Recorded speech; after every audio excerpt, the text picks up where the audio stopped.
and welcome to this, our 262nd live stream, the Vancouver Victory Stela. There's no Vancouver Victory Stela. But it does point to our Monday video, which was on the Merneptah Libyan Victory Stela. And if you haven't seen that video and all the things you may not know about the so-called Israel Stela, go back and watch that video when this one's over, okay?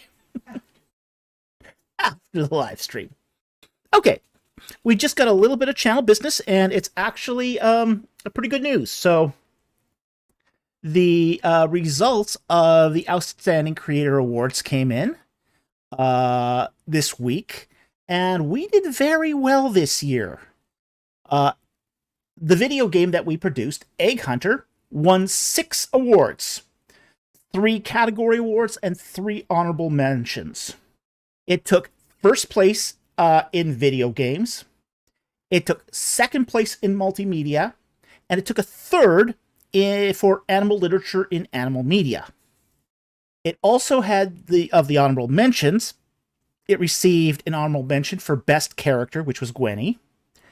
Best Supporting Characters, which was Mookie, Willow, Jason, Shorty, and Cricket. And it took an honorable mention for Cutest Character, which was Gwenny and the Dragon. Okay? But that's not all. Oops, that's not what I want to take off here. Where is it? There it is. All right. Our second novel, All the Stars as Angels, did very well. It took 1 category award, a medal granting award, which is actually better than the category award, and 4 honorable mentions. It took third place in the medal round for Best Fiction Book of Spring 2026. So that medal that you see behind me on... where is it? Can I shift it? Wrong way. On the book on Reliquary of the Dead, we'll be getting another one of those just for this book. So at least 2 of those that we've won back-to-back, which is fabulous. Okay? So it took a third place in the medal granting round. It also took second place in technology, emerging technologies and software, and then 4 honorable mentions. It took honorable mention for world building, 1 for Best Character, which is Neva and Pierre. I also took an honorable mention for Cutest Character, which was Ma'at. That's the second time he's won that one. And then it took an honorable mention for Best Quote for, quote, unthinkable actions come from unthinkable thoughts. So, this is another 12 awards that we can add to our list here. So that is pretty darn cool. Okay, so that's the channel business. And again, if you have not already bought this now award-winning book, All the Stars as Angels, please do so and leave a review, because reviews really matter. Okay, with that said, let's get into the channel rules, and then we'll get to your questions. First is that Super Chats have priority. This is true in all YouTube channels. Doesn't guarantee we take your question, but guarantees we see it.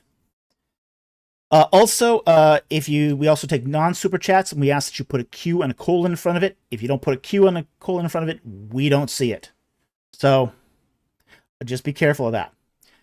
Only post your non-super chats once.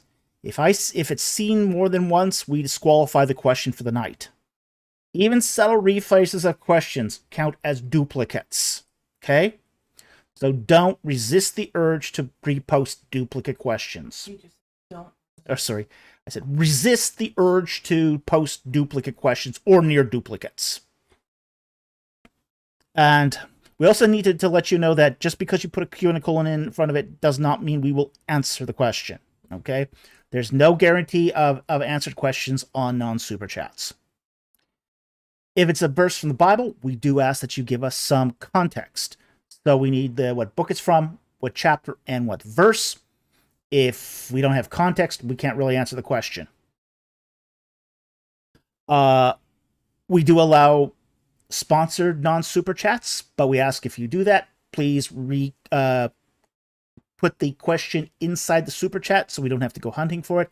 Just saves us time. And finally, one question per chat. Okay? No question stacking. It's not fair to anybody to stack 10 questions in a chat and expect us to answer them all.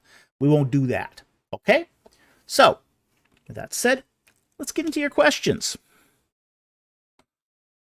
Okay, the first one here is from Biruk. And he asks, hey, Dr. Falk, isn't the Exodus story the most eluded story in the prophets and writings? Yes, it is. I always wondered, how do minimalist scholars account for that? They account for it by saying it was just an oral myth that came up by the prophets before the Pentateuch. Because this is the Wellhausen formula. Prophets before Pentateuch. So, they've got a theory, and they're just going to basically justify the theory in however explanation that they can make work. So that's how they kind of get around that. So I don't think it makes sense, but it is what they do. Okay. Next question. Question 2 from Golden Wind. What does the supplementary hypothesis explain better than the documentary hypothesis? Well, the development of the Old Testament canon, for one thing. The supplementary hypothesis says that there were core documents that were written by Moses that were then later edited or added to. And frankly, I don't have a huge problem with that. The idea, though, that they were all oral documents, I think is much more problematic, which you find in, say, the documentary hypothesis. Also, the idea that there's a constant rewriting going on is something that you wouldn't find with the supplementary hypothesis nearly as often. Now, there are supplementary hypothesis holders that do believe in redaction criticism. I'm not saying that there isn't, but there tends to be more, that redaction criticism seems to be more of a utility of the documentary hypothesis than is the supplementary hypothesis, where the supplementary hypothesis glues text together, edits them for basically changes in diction, but they don't make sweeping changes to the text. Seems to be a respect that has that applies to the texts that the supplementary hypothesis accounts for that, say, the documentary hypothesis doesn't. So that's what I think it explains better. It also just explains better why we have all of these references to the Exodus prior to the prophets, whereas the documentary hypothesis really doesn't. So, hope that helps. Thank you for the question. Really appreciate it. All right, next one here is from Harry Stark. Is video game development dead or dying? I don't think it's dead or dying. I think, if anything, the recent video game Pragmata has proven it's not dying. It's more difficult now. It's really difficult to get a video game out there. Especially if you're a small studio. If you're a small studio, it's really hard to do. The days where a guy can write a video game all on his own and make $100,000, those days are long gone. Okay, those days are dead and gone.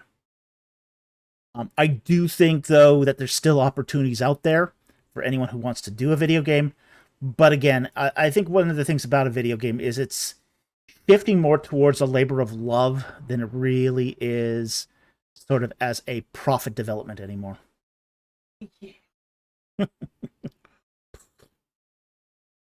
So as long as you understand that about video game development, it's fine. Okay, so I hope that helps. Thank you for the question. Really appreciate it.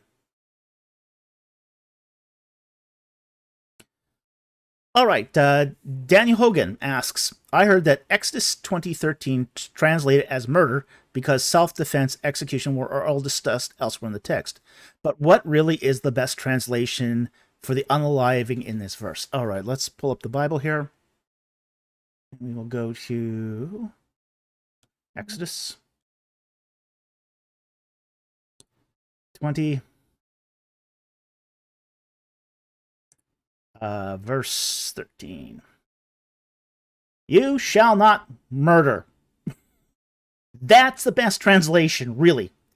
The verb here is not harag, which is to kill. It is ratzak, which is the murder or slay. So even if you didn't have all the extra discussion about self-defense, execution, elsewhere discussed in the law, it would still mean murder. It would still mean murder. Even without all of that. This is not a place where the translation is based upon, say, comparative texts. This is a situation where the connotation of the word in the Hebrew carries itself. Okay? When I first did my first year of Hebrew under Paul Mosca, he took great pains to tell us that the word here was murder, not kill.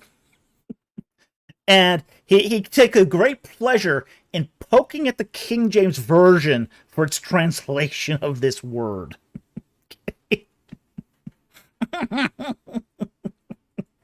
He was a Hebrew scholar. Okay, so yeah, it was that sort of left an impression. So yeah, the word here means murder or slay. Okay, now it's very interesting. This word, it's sheep are slain, humans are slain, cattle are slaughtered. So yeah, murder and kill are Andrew Graham's got it here. Murder and kill are not the same. And this is a distinction that is recognized in the Hebrew language. So the word here is definitely murder. Even without all the other argumentations, it's still murder. So it's just one of those things where, you don't really need all that extra to justify this translation. It's just, but it doesn't hurt either. It's sort of the whole idea of that self-defense and execution and war discussed elsewhere is corroborating evidence, but it's not the primary evidence. And I think we have to be careful here not to confuse the corroborating evidence with the primary evidence, which is the word usage. So Daniel says he heard it used as manslaughter with regard to follow up. I recently heard that it can also mean manslaughter as an accidental homicide. It can mean that, but here's the difference. The accidental homicide is still a homicide. It's killing of an innocent, and that's what it really means here. It's killing of an innocent. So it's not sort of in the use here, you shall not murder, it's you shall not kill an innocent. So that's the connotation of the word. So yeah, it could be used in the context of manslaughter too. But manslaughter is still the killing of an innocent. Okay? It's not an amoral killing. It has some moral weight to it because what you've killed is innocent. So yeah, that's... And we justify accidental homicide because there's mitigating circumstances. But an innocent person is still dead. So you shall not kills an innocent person. That's what this is driving at. So even if it does refer to accidental homicide, which it might do, that still doesn't change the fact that it's the killing of an innocent person.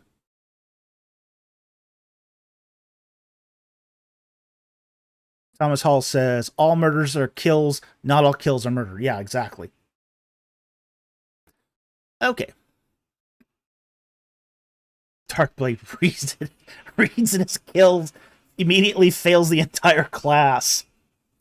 Well, you know, a lot of classes I've been to have basically been, if you take nothing else from this class, take this one thing away.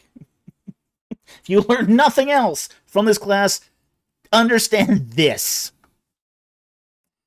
And you know, there's something to that, you know, and in the case of Mosca's class, it's like, if you understand one thing, kill and murder are not the same.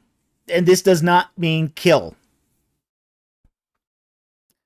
In my History of Ancient Egypt class, I told my whole students, if you take away one thing from this class, slaves did not build the pyramids of Giza. And every single one of them. Yeah, and almost every single one failed that on the test. They just could not escape that cultural understanding. So, all right. Let's move on to the next one here. Next question is from Daniel Hogan. Okay, and it says in Genesis 2:9 and 3:2, how many trees are we talking about? Are we talking about 2 trees or 1 tree of life? Also, knowledge of good and evil, asking for a friend. Okay, let's go to Genesis here. Genesis 2, verse 9. All right, and the ground the Lord caused to grow, every tree that is pleasing to the sight and good for food. So there's lots of trees there. Not just 1. Not just 2. Lots of trees. Tree of life also in the midst of the garden. And the tree of knowledge of good and evil. There's 3 or more trees here. Okay? It's not just 1 tree. It's not just 2 trees. It's many trees. So we have to understand that when we talk about the garden is not just about the tree of life or the tree of the knowledge of good and evil. There's lots of trees growing here. Who knows? There might be a tree of wisdom. There might be a tree of understanding or knowledge. Not just knowledge of good and evil. There could be a tree of righteousness. There could be lots of trees growing here. Just a tree that's good to eat. Yeah. They had a huge selection of trees they could have eaten from. Guess which one they chose?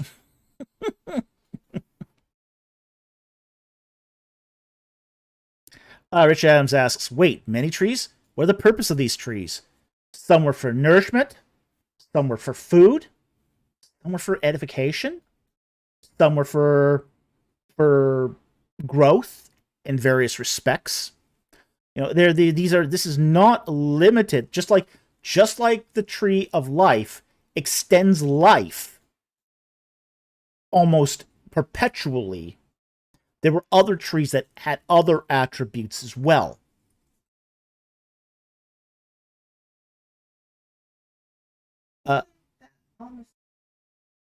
No, it isn't actually, because why would you have those other 2 trees if it wasn't on the if it wasn't speculative side? Think about it. There could have been only 2 trees. There wasn't only 2 trees. They were told that they could eat of any tree in the garden, which means there's multiple trees.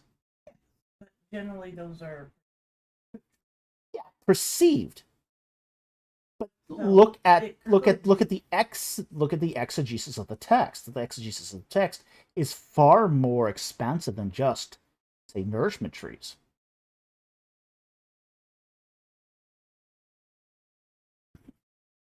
Mrs. Producer doesn't agree.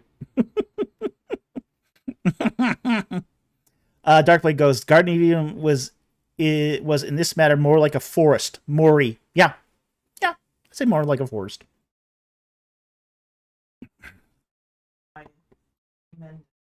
Tremendous. The puns are out. Ryan Cohenkamp asks, what would have happened if Adam and Eve ate of the tree of life first? Then the knowledge of the fruit and good and evil would have had no more effect. It would not have, if they had eaten of the tree of life, the knowledge of the tree of good and evil would have no hold. There would be no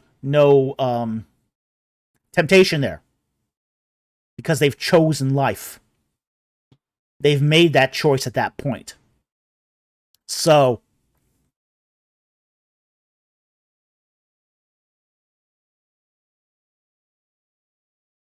Andrew Grimm goes, but the eyes wouldn't be opened if they ate the tree of life first. They would know about sin and good and evil because they already did, just like the angels do, but they wouldn't have known, they wouldn't have experienced it. See, the knowledge of the tree of good and evil isn't head knowledge. It's experiential knowledge. The experience of good and evil. So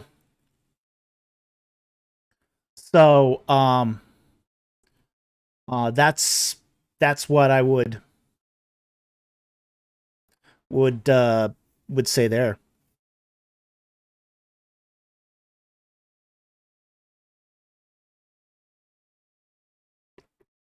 All right. Let's move on to the next one here.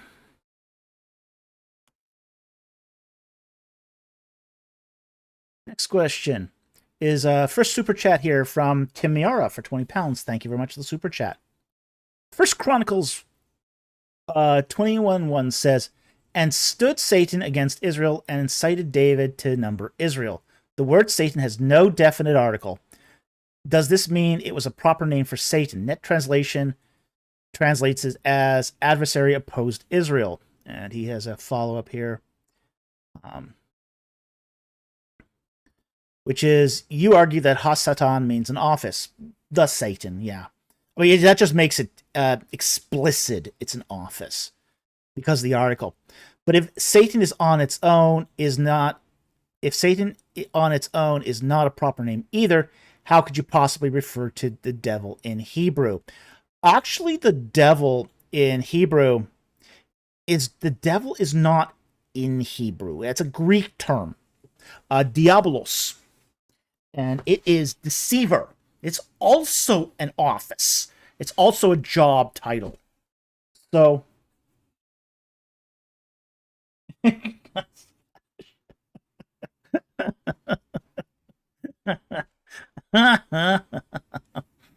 okay, so when we look at, say, the passage here in First Chronicles, let me find First Chronicles. There it is. First Chronicles 21.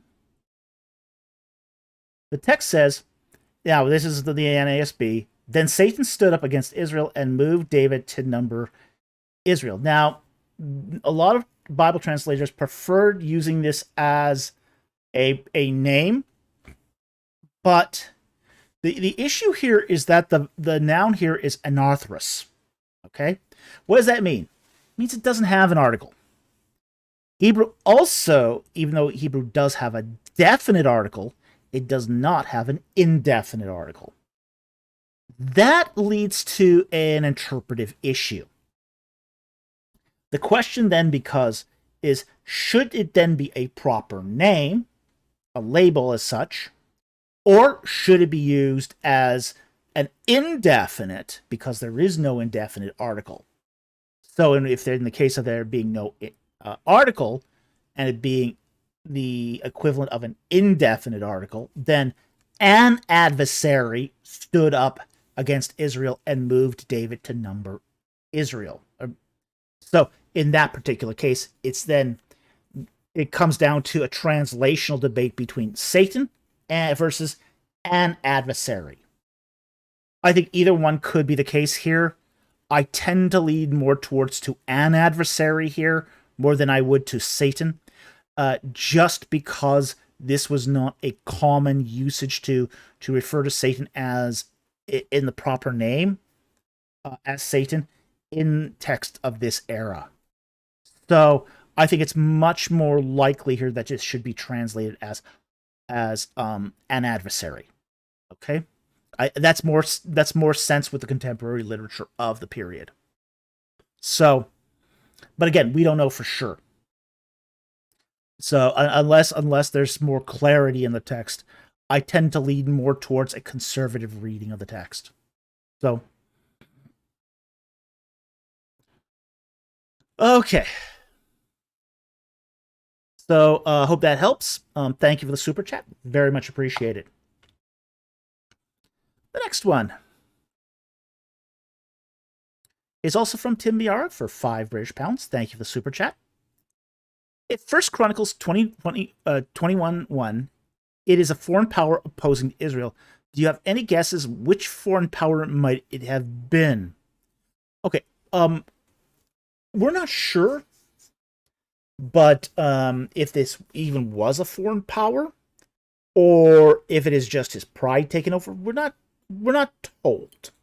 Okay, if it's an adversary, given that David had a lot of wars with the Philistines, with the Sea Peoples, that would be my guess, is that it would probably be that there was some sort of rallying by the Philistines. So that would be my guess. That the Philistines were starting to get together again, and he was concerned that there was going to be another war breaking out between the Israelites and the Philistines, because David had taken the Shephelah for the most part, but the Philistines did want that back, very much so. So, anyway, that would be my guess. If it doesn't seem to be, there doesn't seem to be an external power, like say, from the Assyrians or from the Neo-Hittites or anything like that at the time. It seems to be more of a local issue probably than it was, say, a large empire that was basically perching on his doorstep. So my guess would be the Philistines, if there was a foreign power involved. So I hope that helped. Thank you for the super chat. Really appreciate it.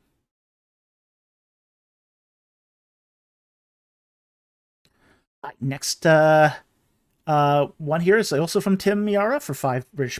Thank you for the super chat.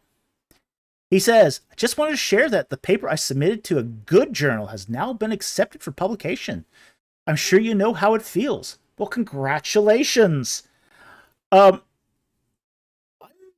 less and less enamored with peer-reviewed journals these days. I understand the excitement of a first good peer-reviewed journal being accepted. I totally get that. That is very exciting, and we want to wish you the highest congratulations. I just hope you have the same enthusiasm 10 years from now.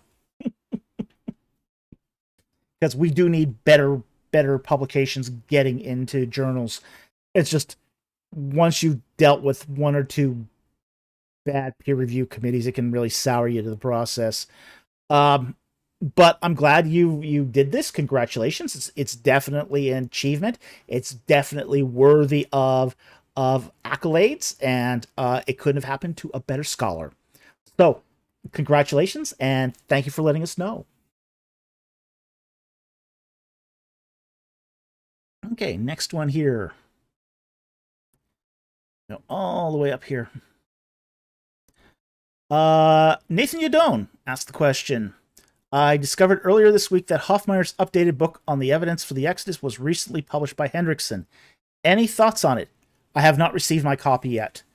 Hendrickson was supposed to send me a gratis copy because Hoffmeyer and I are supposed to do a podcast where we talk about his book, but I haven't received it yet, so I can't say. From what I understand, it is a second edition to his Israel and Egypt, and that was very, very good. So if it's anything like the first book, it's going to be good. Now, that said, Hendrickson's and I are just Ooh. They keep annoying me. It's one publisher that keeps annoying me. Uh, they published my book on the Ark of the Covenant, and I can't seem to get a hold of them. For love or money, they don't take my emails. So, You are still getting your royalties. oh yeah, I'm still getting my royalty checks. They're still paying me, but I just can't seem to. Whenever I need something from them, they're just like not answering the phone. And you did get that chapter. I did get them the chapter, yes, that they asked for. And I told them about the Brew Award that I won also. Have not heard from them in weeks. You mentioned I don't know if I mentioned the Brew Award on the live stream, but you talked about the yeah, I talked about the Outstanding Creator Awards. Yeah, the Ark of the Covenant, like 2 weeks ago, won the Chrysalis Brew Award for Best Nonfiction of 2026. So, it's a big deal. That's a big, big deal. The Brew Award is this Australian literary contest where you are competing on the quality of your writing. So it's not a popularity contest. It's not. They don't consult your Goodreads scores or your how many likes you got. They basically have independent judges who are some of the most important literary figures in Australia. Basically, judge the quality of your work. And we got their award for nonfiction. So it's an important award. So, but I tried to tell my publisher this, and I'm getting crickets from them. I'm getting crickets. It's so good when a publisher's there when you need them. So I don't know when I'm going to get that copy of Hoffmeyer's book from Hendrickson. I just don't know. They're just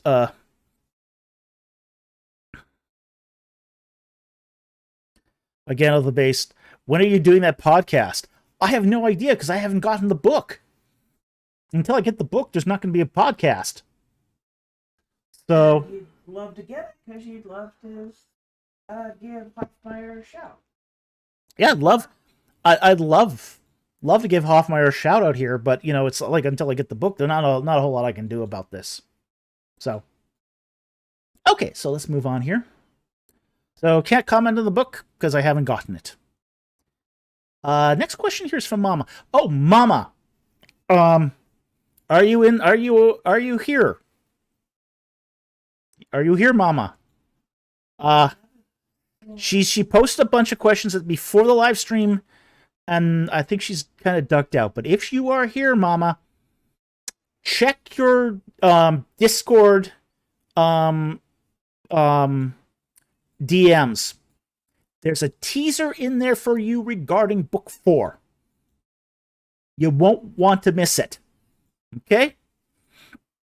So, definitely go look up your DMs in Discord. You definitely want to see it. All right. So yes, CPMN versus DOS. Book 4. I finished the rough draft of book 4 yesterday. So Yet to give me my copy. Alpha Reader has not gotten it yet because I haven't done the editing. She gets draft 2 when it's done. But I have it's really draft 3. But yeah, when it's ready for Alpha Reader, she'll get it first. So Alpha Reader hasn't gotten it yet. So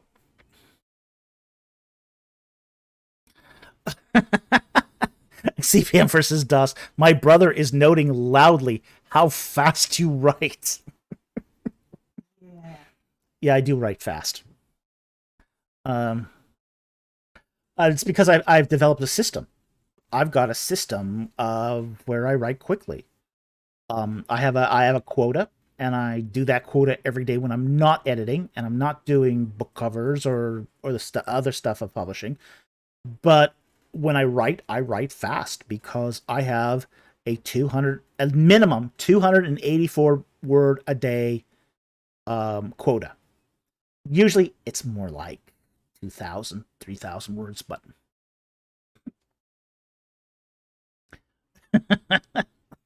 oh, thanks, kid. Thanks, Kiara. It's true. Mrs. Producer posted, comes with working 20 hours day, 20-hour days. Not exactly healthy, but highly productive. Thanks. Like Gandalf response. Not everyone is a George R. Gandalf the Based. Not everyone is a George R. Martin. Yeah, I think he works a 20-hour year. He works a 20-hour year. Gandalf goes, some people actually want to be productive. Well, yeah, I like being productive. I actually like working on books. I love writing. I hate publishing BS. I hate working with publishers. Publishers are awful to work with. But writing is fun. Writing is absolutely fantastic. I love writing. If I could be on a desert island with unlimited electronic books and privacy to write, oh boy, take it. Yeah, we both love to go on a tropical vacation because we want our computers.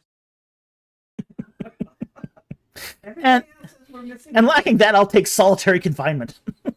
Oh, wouldn't that be lovely? When prison and solitary confinement start sounding good. I don't have to pay for my meals. I don't have to pay for my rent. I'm all by myself. Sounds fantastic. As long as I can have the cell next to you and my buddy. Like... Okay. So let's get back to the question here. Is you said you used to be a yak. Can you share your personal process of changing your mind to being an evidentialist? Well, I already was an evidentialist. But sometimes you just pick up beliefs along the way without really thinking about them. And, you know, I had made the shift several times over. I'd been an evolutionist. I'd been a progressive creationist. I've been a theistic evolutionist. I'd been a cladist, a young earth creation. I stopped at young earth creationist. And each time it was an evidential shift that caused evidential something with the evidence that caused me to change. So I always was an evidentialist, but I never really asked the question, do I have enough evidence to decide in a definitive manner? And then at that point, it was just like, well, no. I don't have enough evidence for any of these positions. So it's kind of at that point, it was just like, the evidence is telling me that I don't have enough evidence. And if I do not have enough evidence, should I even take a position here? And that's when I sort of came to sort of the realization that, okay, it's just not enough.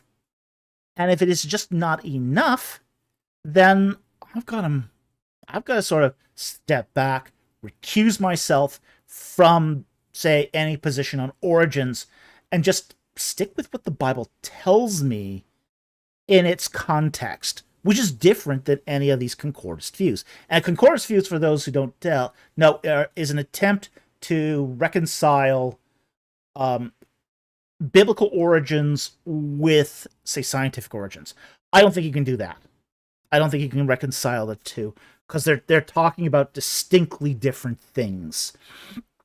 Different things in different ways. So, this is why I am not a young earth creationist anymore.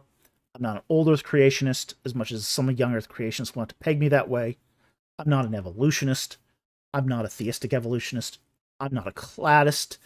I'm not a progressive creationist. I'm none of those things. You're an unconvinced. Yeah, I'm an unconvinced as yet on anything. So, yeah, to do with that subject in particular. So that was sort of my thought process was, yeah, I had jumped from position to position based upon the evidence, but it finally took me thinking about, did I have the evidence to arrive at a position as opposed to any other position, and I had to say no. So at that point it was like, okay, I need to recuse myself, and at that point I became agnostic as far as origins are concerned. So I hope that helps. Thank you very much for that question. Really appreciate it. Okay, next one here is from Mama for $10. Thank you very much for the super chat. Really appreciate it. Charismatic cover-up culture. Ooh. The circle quirk in higher ed elites and predators have protected the CCM machine makes me wonder. How do sheep fight off wolves when the shepherds refuse to do the job? Oh boy. How do you fight off the wolves when the shepherds are colluding with the wolves?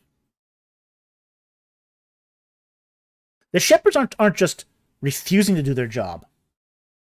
They're colluding with the wolves. They're part of the pack. That's been the whole problem with, say, the CCM machine, the charismatic cover-up, the circle quirk and higher ed elites. They're all in the same sort of they're all in the same sort of pool. They're all benefiting off of each other. And it always comes down to this same pious crud. Oh, you can't judge a brother in Christ. Yes, you can. Oh, yes, you can. You will know them by their fruit. You can definitely judge a brother. Now, you're not judging whether or not they go to hell. That's up to the Lord. But you can judge their behavior. And you can judge if they're walking the Christian life. Yeah, so, oh yes, you can judge them. You can judge their orthodoxy. You can judge their orthopraxis. You can judge their faithfulness to the apostolic faith once for all given to the saints. Oh yeah, you will know them by their fruit. Definitely. So, how do sheep fight off the wolves? You don't be passive. You call the wolf a wolf. That's how you do it. And it's the only way you can do it. So, it's just one of those things that you just, I mean, you look at the CCM machine, and you wonder, how can they even call themselves Christian? I mean, those guys were signing up bands that had no faith propositions at all. None. It was just a money-making machine. It was just a money-making machine. And this is the thing that we see in a lot of Christian media, is it's not so much edification of the flock as it is a money-making venture to fleece the flock. Well, And I think it's disgusting. I think and it's disgusting. highly successful because so many people want to be good people without working on being a good person. Well, they want a Kincaid-esque kind of Christian experience. So do I. I just have never gotten one in my entire life. Yeah. Scott Worth and those. How does one fight off the judge? Not lest ye be judged. Then, quoted accurately. How about that? Let's start with citing that correctly. John, verse 7 or chapter 7. John, chapter 7. All right, let's see.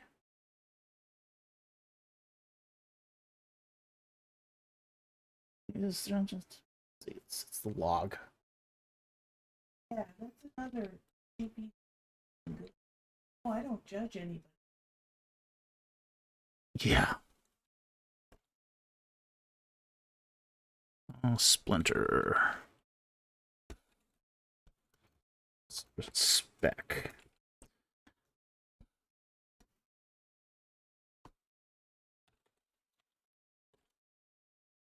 Maybe we'll go for judge not here.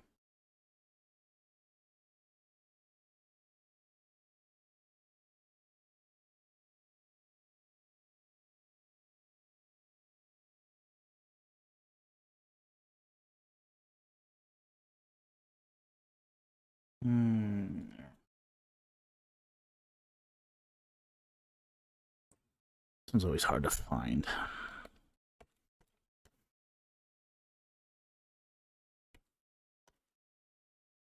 Maybe it's Luke 6. Let's see here.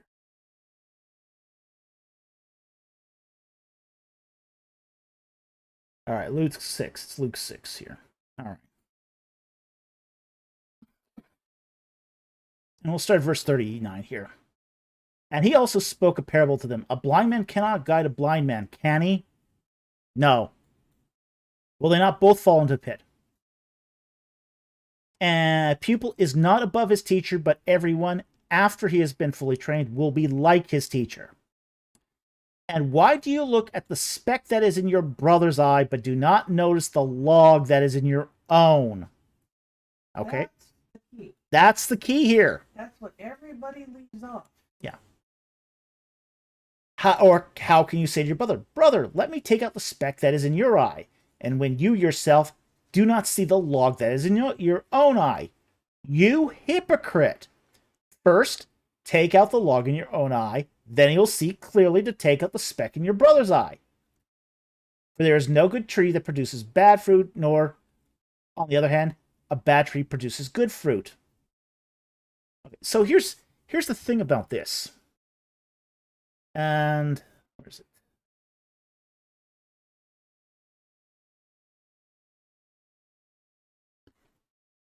So it's not that you're not to judge. You're supposed to judge yourself first.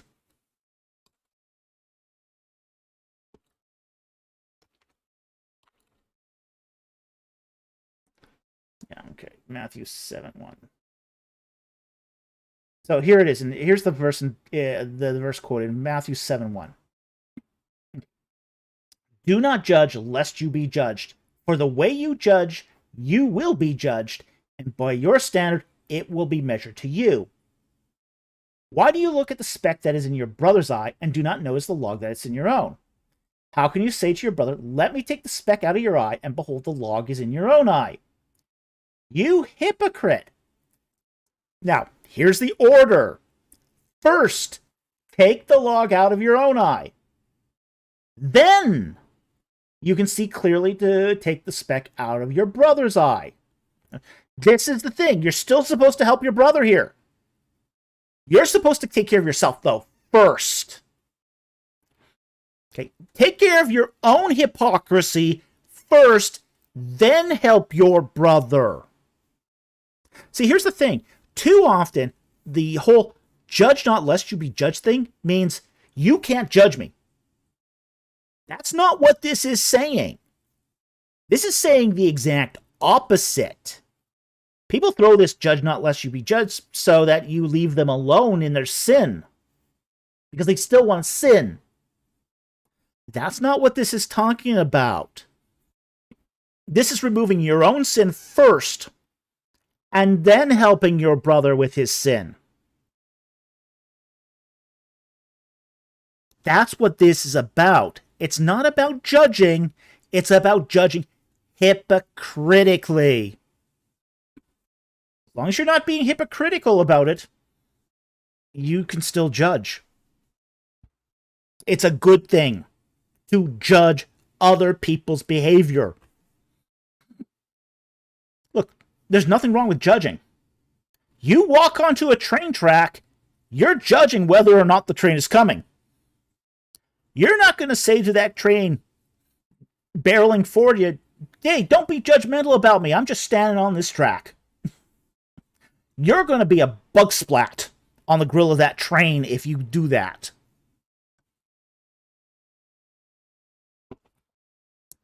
Jack Ray.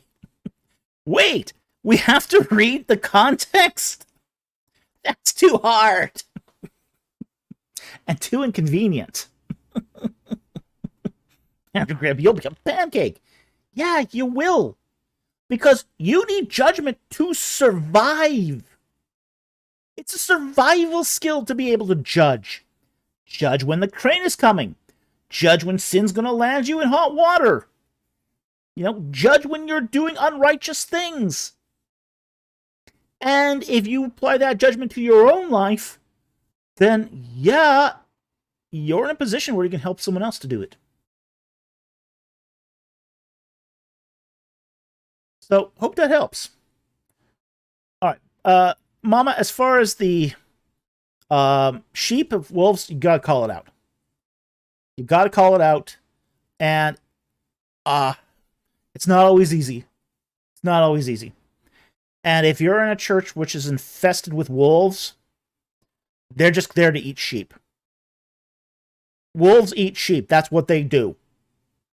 If they're wolves in your church, you might have to find another church, because wolves will be satisfied with nothing less than dining on mutton.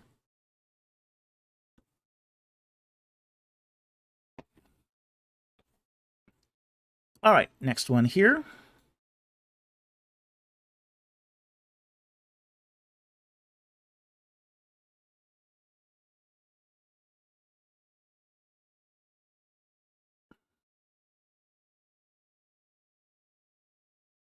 Mama has a question here. For you and your producer, what's the first video game you can recall playing? We said Pong. Yeah. Mrs. Producer, the first video game she played was Pong. With me, it was Tank Commander, which is an arcade game. Close to the same time as I played Tank Commander, I also played Centipede, Mrs. Pac-Man, and I think there was one other two that I played, but Centipede was big. Space Invaders, that was the other one. Space Invaders. Space Invaders. A lot of... Yeah, Space Invaders, definitely. All right, and now the next question. Also for you, an Alpha Reader. What was your favorite video game from your youth? Did you have a favorite? Yeah.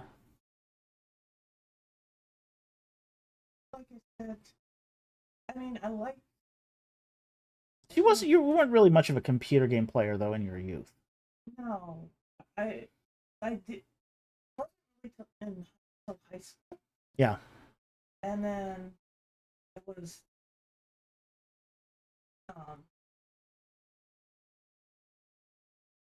got a little thing and you shoot them as... I was in space. A lot like Space Invaders? Yeah. I don't remember. I played that one because I could... I played more pinball. Yeah, she was more of a pinball person. I my favorite video game in my youth was Ultima 3. Ultima 3. That was my favorite. I was a huge Ultima fan in my youth. I played Ultima 3, Ultima 4, Ultima 5, 6, 7, the Underworlds, all of that. I even played Ultima 9 at one point. I loved Ultima. I was a big Ultima fan. So, yeah, I absolutely was very much enjoyed Ultima. The only Ultimas I didn't play was like 1 and 2 and the Ultima Online. I just wasn't into I was just never into online games. Okay. Bumma asks, for both, best fiction series to binge read this summer. Mrs. Producer is right now reading Ender's Game by Orson Scott Card. I, on the other hand, have a stack of books that I need to get through this summer. One I'm going to start with is Synergy of Hopes by Edwin Downward of the Worlds Together book series. I have no idea if this book is good. I have no idea if it's bad. He did autograph it for me. That was very nice of him. So this is the one I am going to be. This is one I'm going to be reading very soon. So we'll see.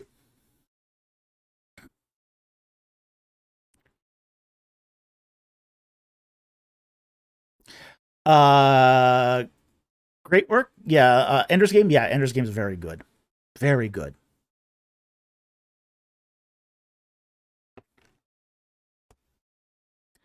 Okay, next one here.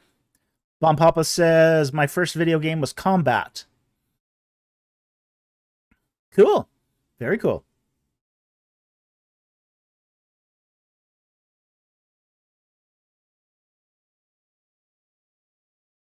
Next one is from Mama. Which is worse, the Canadian mail system or the American visa system?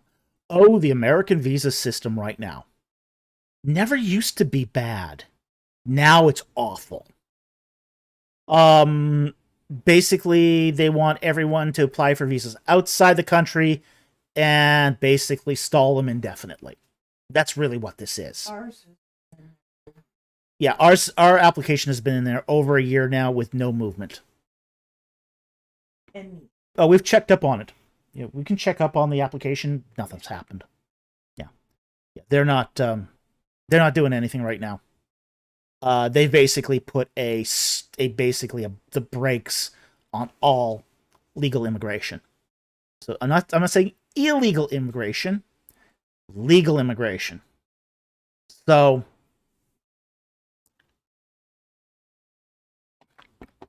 yeah, we're not going to the U.S. anytime soon, it looks like. At least with the Canadian mail system, it sooner or later arrives there. Not necessarily with the U.S. visa system.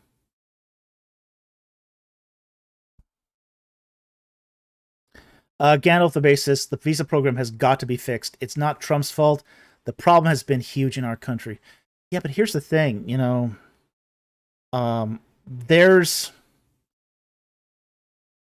I can see that for definitely some classes of immigration, but one is one of the two is U.S. Yeah, this is a family reunification system. Look, this is a family reunification visa that we're trying for, or a green card. It's a family reunification. One of our Mrs. Producer is a U.S. citizen. She's born in California. She's born in California. She's a U.S. citizen. We've been married 26 years. We've been 26 years. There's no possibility of marriage fraud here at this point. Okay. I am. And he lived there. I lived there in the U.S. for 15 years. I've earned all my Social Security points. So, if anything, they owe me money, not them. Yeah. And I've never taken out of the Social Security benefits. I've never had Social Security benefits. So they're just delaying this thing just to be obstructive, essentially. So yeah, I can see trying to fix the immigration system. Look, I want illegal immigrants gone too. They make it bad for everyone. And because the fact is, they don't come down hard on the illegals because they can't catch the illegals. So it's the legal immigrants that they have the only power over.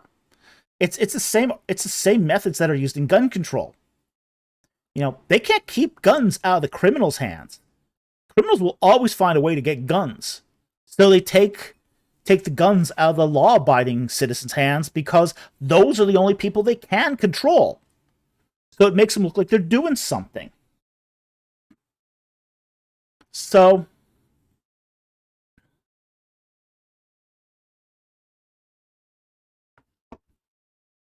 yeah, I've got some issues with how they're trying to fix the immigration system. And they've had some, basically they've pointed to statistics that said that this is the first time they've had a negative immigration entry. Well, that's right.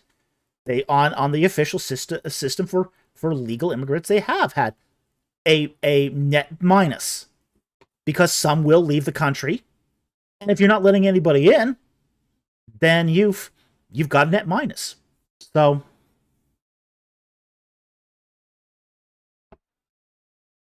I think they do need to do something, but the problem is it's not the legal immigrants that are the problem. If anything, they're the ones that are actually benefiting your society. So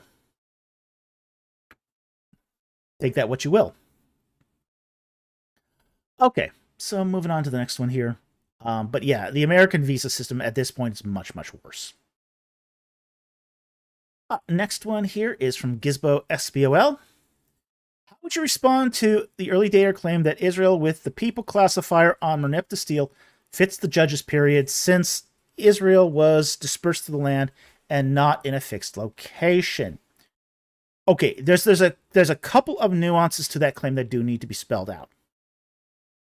They don't say that it fits the judges period. They say that, but here's the problem. The problem is that they have to assign it to a particular point in the judges period, which is halfway through.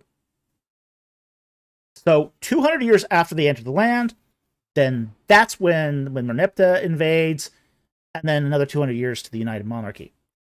Well, halfway through the judges period, Israel was already a settled state. It doesn't matter if you're an early dater or a late dater on this one. Halfway through the judges period, Israel is settled in cities and towns. It's no longer wandering the countryside as a dispersed, basically pastoralist, nomadic culture. They've already divided the land.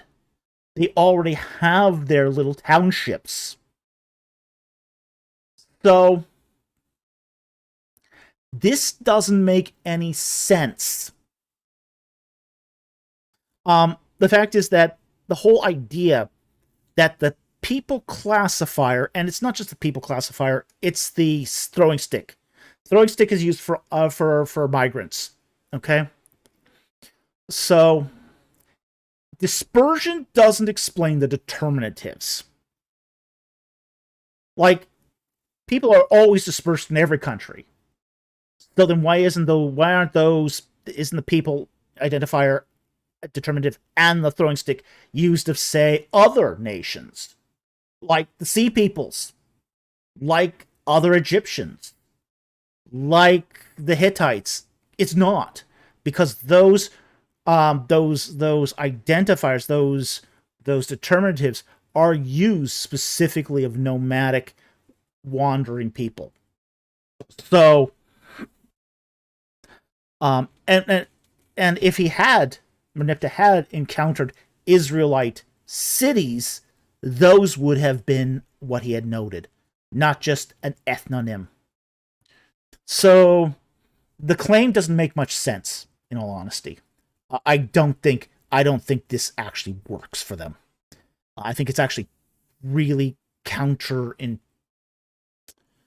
it really doesn't go well. Oh, I see Mama's on finally. Cool, awesome. Hey, Mama, do check your DM on Discord. There's a surprise waiting for you there. I hope you enjoy it. A little teaser for book 4. So, go take a look and let me know what you think of it.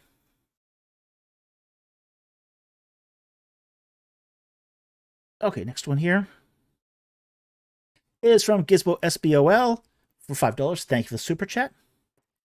Is the absence of 19th dynasty scarabs at Jericho problematic for a late date conquest? It's a reason Lorenzo Nigro gives for an early 13th century BC destruction. Here's the issue I think with this that I think is kind of problematic. First of all, it's an absence of evidence argument. and absence of evidence argument aren't good. Those aren't good arguments. They're terrible arguments. They're like the worst arguments a historian can make. So for Lorenzo to make that argument, I think is really disappointing.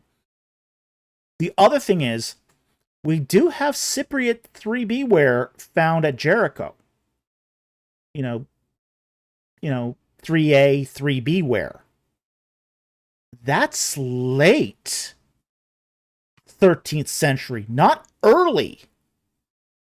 There's enough ceramic material, Cypriot ware of that late 13th century provenance to suggest that the destruction was late 13th, not early.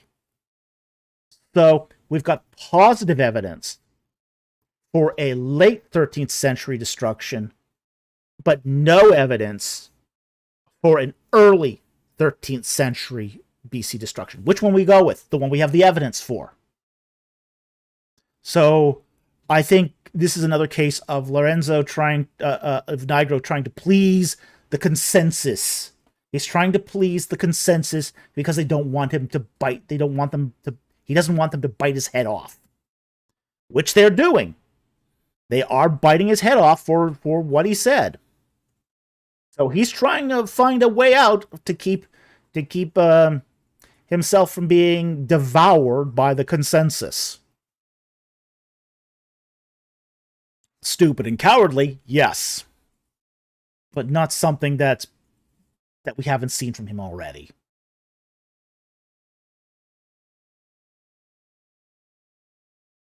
Okay.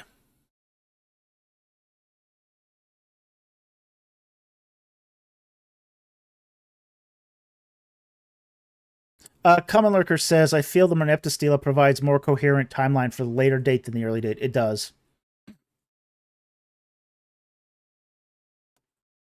Scott Worthen says Merneptah was commenting on the Habiru of Israel ethnic persuasion, apparently. Now, wait, hold it. Where'd you get that from?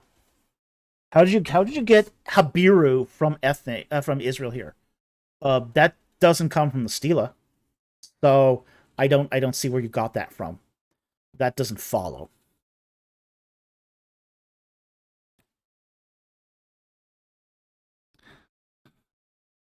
Bum Papa! Mama just showed us. I'll say one thing. Happy World Golf Day!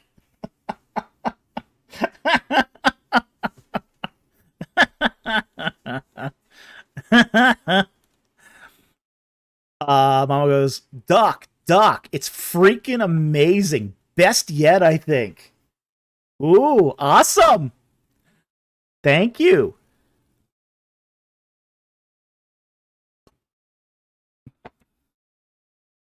Cool. Well, we're glad you enjoyed it. We should be getting the manuscript in a few weeks. We still got to work on it a bit, but yeah, it's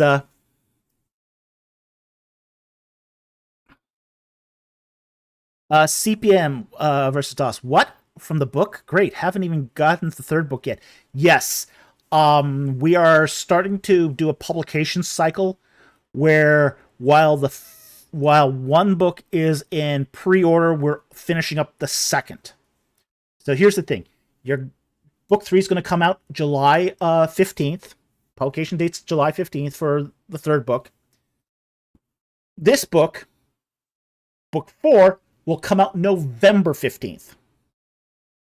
So we're going to start staggering them in that way. So Mama goes, beta privileges, baby. Absolutely. Beta readers have privileges. They get the first sneak peeks. And this one's good. This one's very good.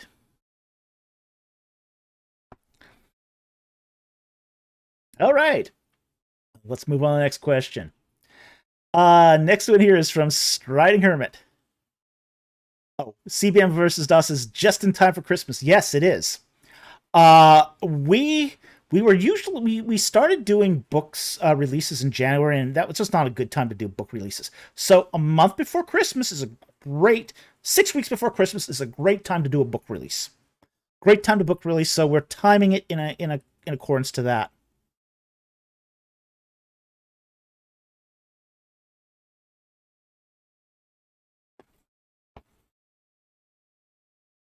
Okay, next one here.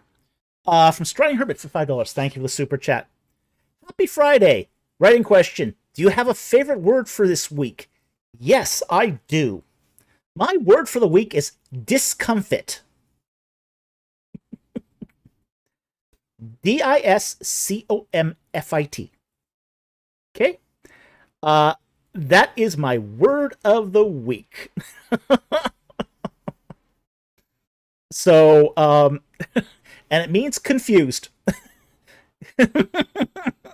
So that's my word of the week.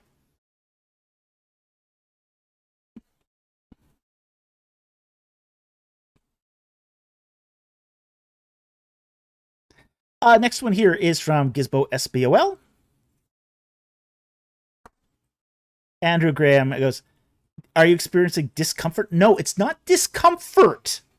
It's discomfit. Here's the word. Spell it. Discomfit. It's a different word with a different meaning. Yeah, your word dictionary is going to flag it because it doesn't understand complicated words. But yeah, spell checkers are going to hate that.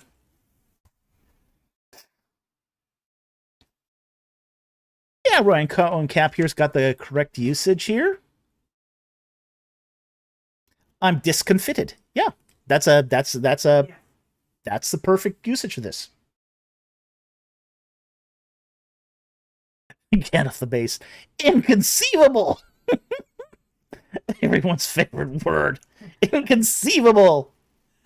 I will trust you are not gaslighting me. Where's this? The last comment, 921. CBN versus DOS. I will trust you are not gaslighting me into using fake words. Laugh out loud. We need to make up the words. We need to make up words just to see if people will catch on to that. But no, discomfit is a real word. It's a real word. And I think I first saw it in a GRE exam. I think that's where I first saw it. Because when you do the GRE, which is the graduate record exam, there's a whole lot of obscure vocabulary you're required to memorize. I mean, obscure vocabulary.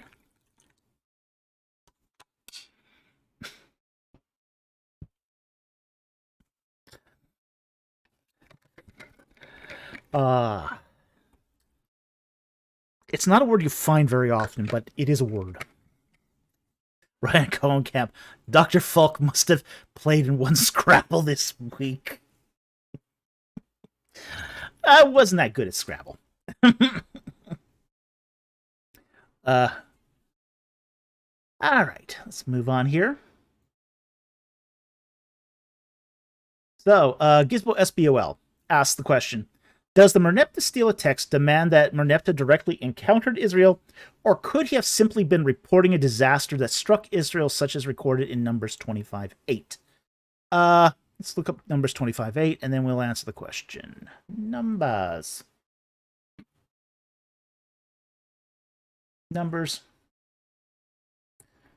25, verse 8. And he went after the man of Israel into the tent and pierced both of them through the body. So the plagues of the sons of Israel was checked, and those who died by the plague, 24,000. All right.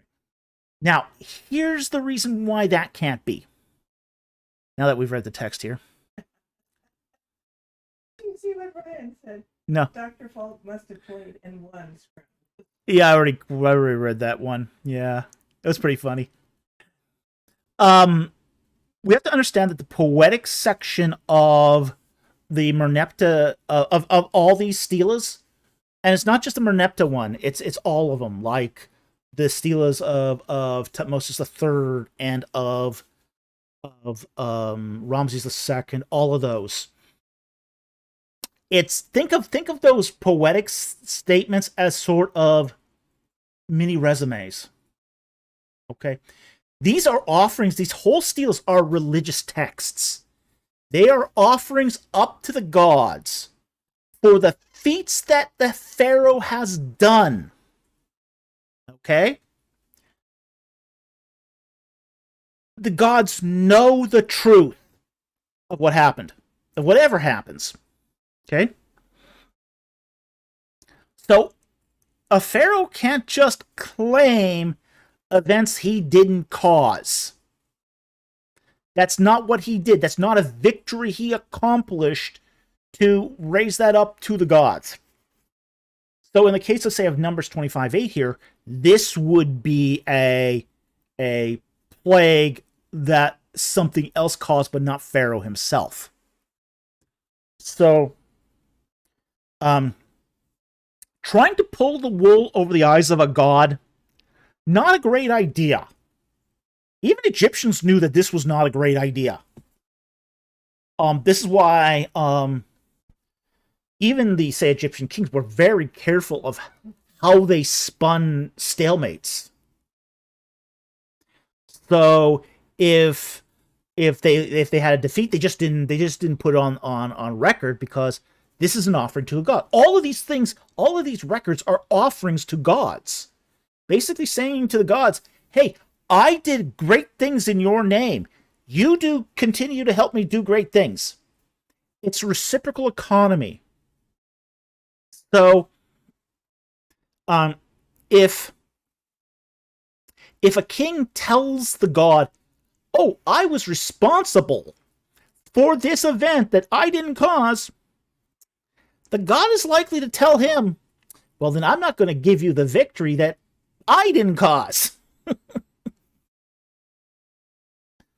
Okay? It's just Gandalf base. Pay no attention to the failures behind the curtain. Yeah, there was a lot of that. So because of the importance of these texts as religious documents, as offerings, they're verbal offerings made up to a god. So, yeah, I know you meant 25:9, which is why we read 25:9 too. We read both. Don't worry about Gisby. We got the reference. Okay? But because this is not caused by the pharaoh, he can't claim it. It's just something they don't do. They don't do that, which is why you don't get reports in these documents of, like, from Moses when he goes out. He doesn't report any plagues. He doesn't report any one kingdom killing another kingdom. He doesn't report any of that, because that's not anything he caused. So, Mara, you've asked that question now 3 times. That's question spam. No, this is different. It's on Derek Lambert. Yeah. But it's a different Derek. Oh, is it? Yes. She had one already that she said twice. She was trying to type it in her, was it super chat? Okay. So she and I have already. Okay, you've already discussed this? Okay, fine. So I've got her questions. You're going to come up with 2 blank. Okay. Super chat. All right, cool. Okay. All right, then we'll thank you for clarifying that. Okay, we're cool. Yeah, so no, it's he can't just be recording it. He has to be responsible. Whatever it is.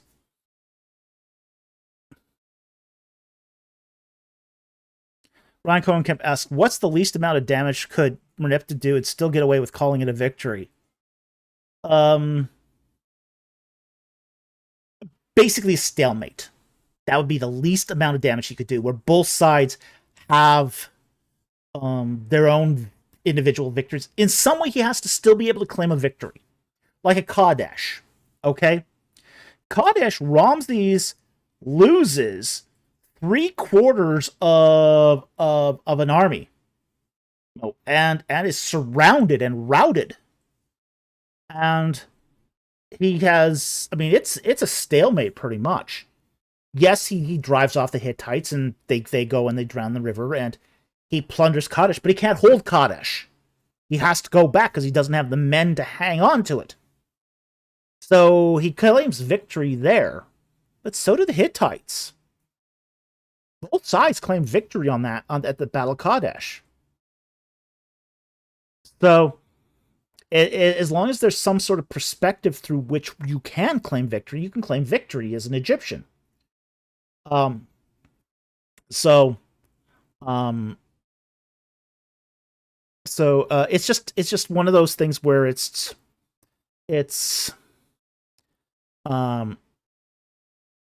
there has to be some involvement though with Merneptah. A king has to have involvement there. There has to be a battle of some kind. There has to be some sort of loss of life or something like that. But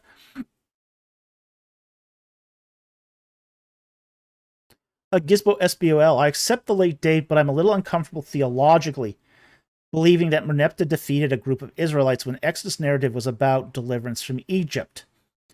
I don't think you have to be uncomfortable with this theologically, because the fact is that, there were Israelites that died.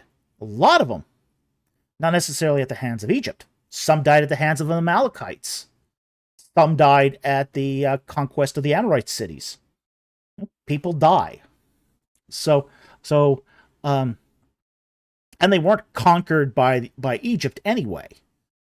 So, they defeated a group of Israelites who shouldn't have been there in the first place. So, So it's just like, that doesn't really, those were Israelites who are trying to secure an inheritance without the rest of Israel in support. That's, we've seen in the biblical text where, some tribes went it alone and didn't do so well.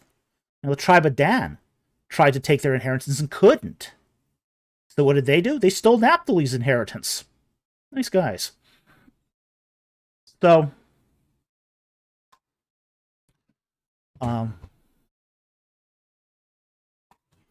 Cohenkamp says, Egypt won victories over Israel many times throughout the Bible narrative. Yeah, it did. Shishak the First did. Run several victories over Israelite forces. Shishak is on we need Shishak on the list of new rabbit names? Well, we could do that, yeah. Be a cool name for a rabbit. Yeah, we still have to have a Supiliuma.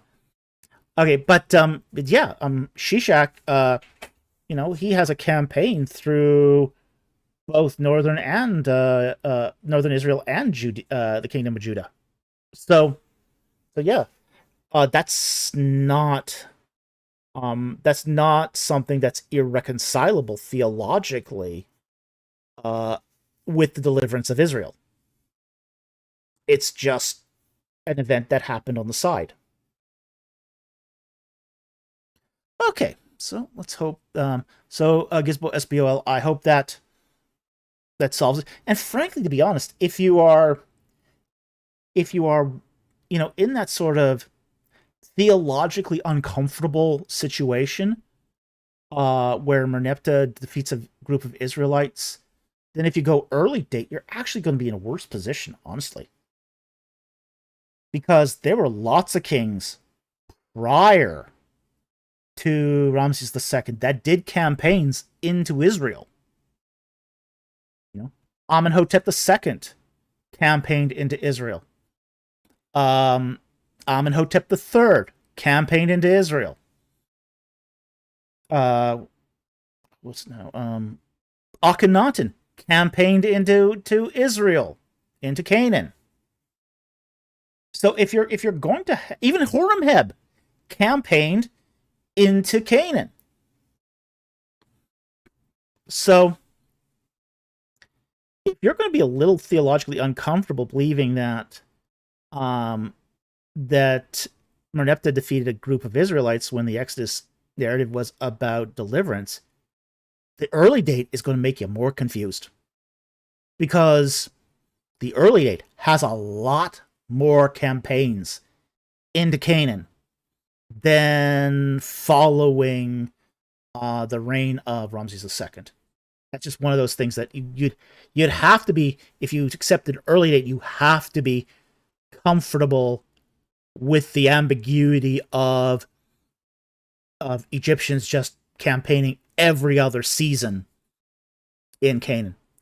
Whereas once you get past Ramses II, campaigns into Israel become pretty rare. They don't happen as often, not nearly as often. And they don't have the same stranglehold on Canaan as they did previously. Like the garrison cities. Garrison cities, up until the reign of Ramses II, basically monitored events in Canaan, had small garrisons, and maintained, say, the Egyptian order in Canaan. If you're doing an early Exodus date, you're going to have to come to reconcile the fact that the garrison towns, the Egyptian-controlled garrison towns, were enforcing Egyptian rule at the time that the Israelites are in Egypt, or are in Canaan. And that's not going to work so well. This is why you get guys like Scott Stripling. He's an early dater, and he thinks that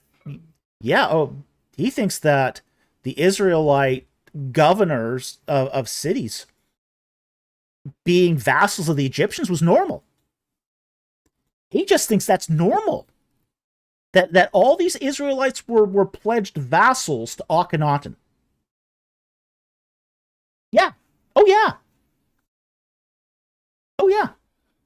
It's just, I guess that's what happens when you don't read history. You just hear a word and make it up. yeah, I mean, that's just... Scott Worthen says, Akhenaten ignored all his substance pleas, though. No, he didn't. It's not quite that simple. Akhenaten did do some campaigns into Canaan. We know this because of the wall, his wall at Karnak Temple. There's a massive wall at Karnak Temple showing Akhenaten going on campaign into Canaan. Massive wall. I mean, it's huge. So Akhenaten went on campaign. Now, after his 6th regnal year, so Akhenaten's already on the throne 6 years. He's had several campaigns into Canaan. 6th regnal year, he sets up his city at Telemarna. And after then, he sort of goes, well, I'm more interested in his religion at that point than campaigning in Canaan. But he still has that power. And the garrison cities were still practically untouched during his reign, because nobody wanted to bring the wrath of the Egyptian army down on themselves. So... Wasn't a desirable...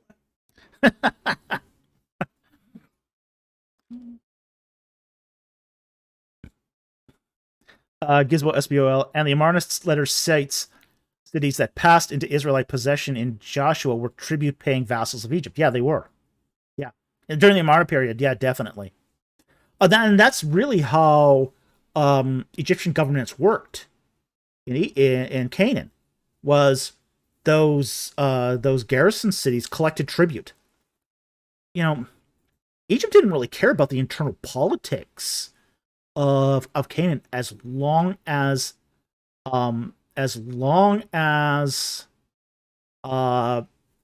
they continued to supply Egypt with tribute. As long as they got the tribute, they didn't care. They didn't care who flipped whose city. It's how the Amorites got control of the Levant. It's during that Amarna period that the Amorites take over the Levant, but the Amorites keep paying the tribute. In fact, they paid more. That made the Egyptian pharaoh real happy. Egypt didn't have to go back and conquer Canaan after the Amorites took over, because the Amorites kept paying. They paid more. Like, yeah. And of course, the pharaohs at that point's going, why bother going back? I'm getting my tribute. I'm getting more than I had before. Like, okay.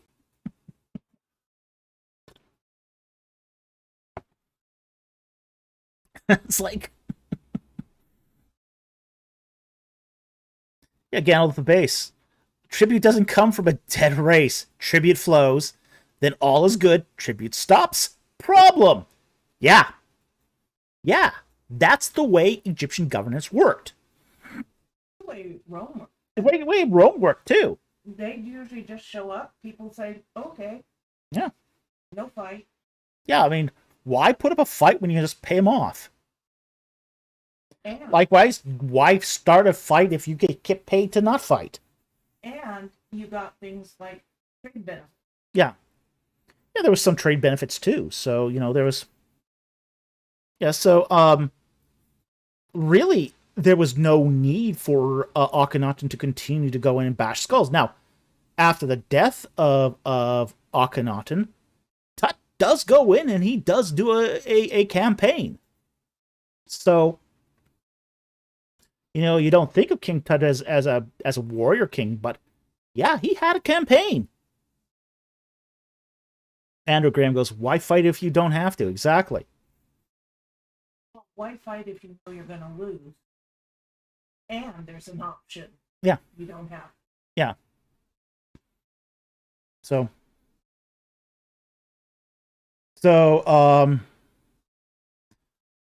yeah, if you're gonna go early date, you're gonna have a lot more problems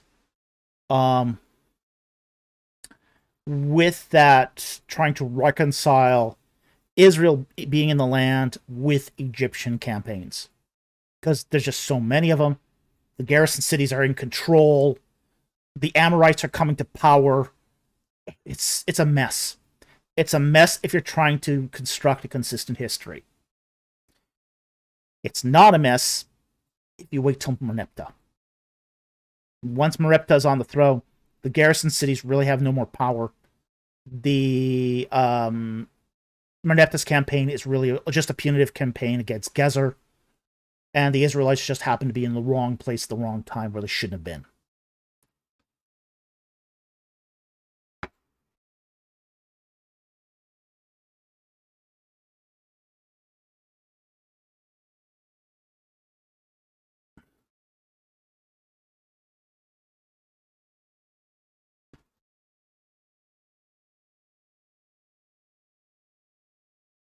Scott Worthen, minimalist conquest, maximalist exodus kind of guy right here. Okay.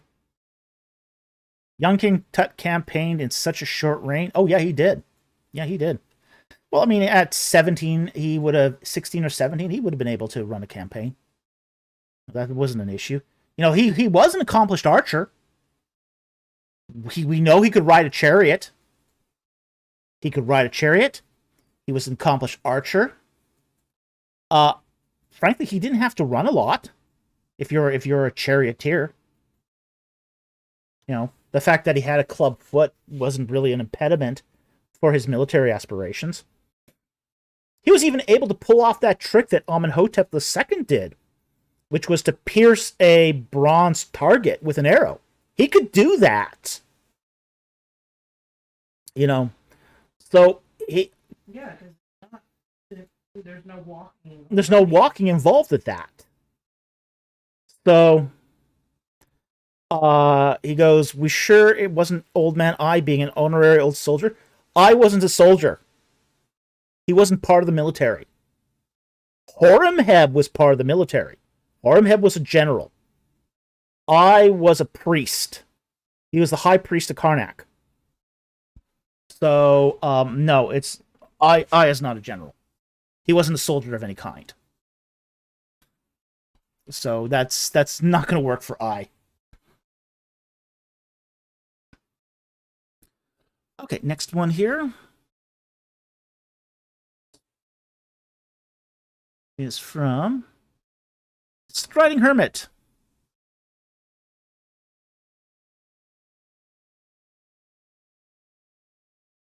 Scott Worthen goes, Horemheb was chief to both. I don't know what you mean by chief to both.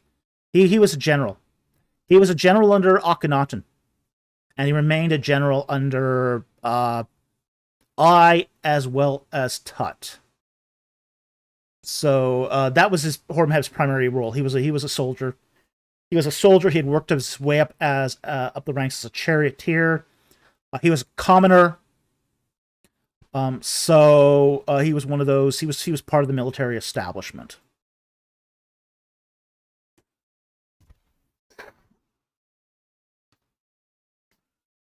But yeah, Horemheb served as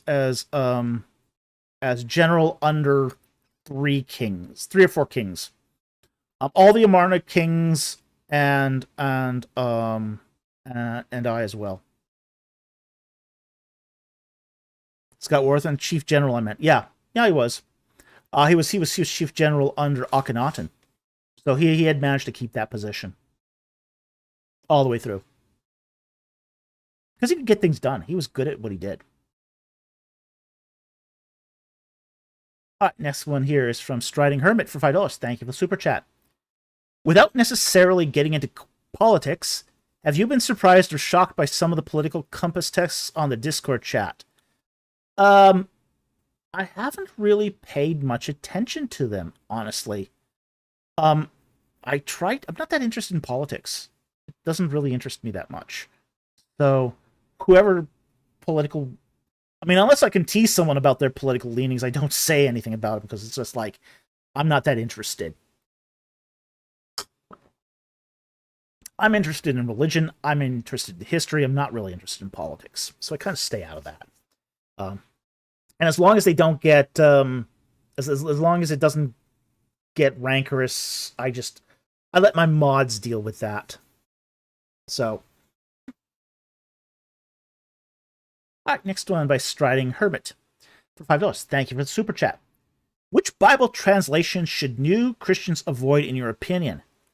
I have a short list of 4 that I think new Christians should avoid. The New World Translation, because texts have been changed to fit the ideology of the Watchtower Bible and Tract Society. It's a terrible translation because it's basically a denominational, ideologically driven translation. The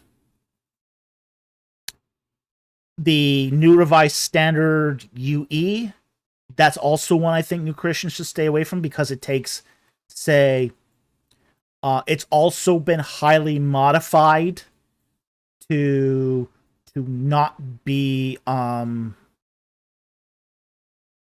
woke. That's the best way to describe it. To be woke. So it tends to soft pedal passages like Romans chapter 1 and 2, Leviticus 18, etc.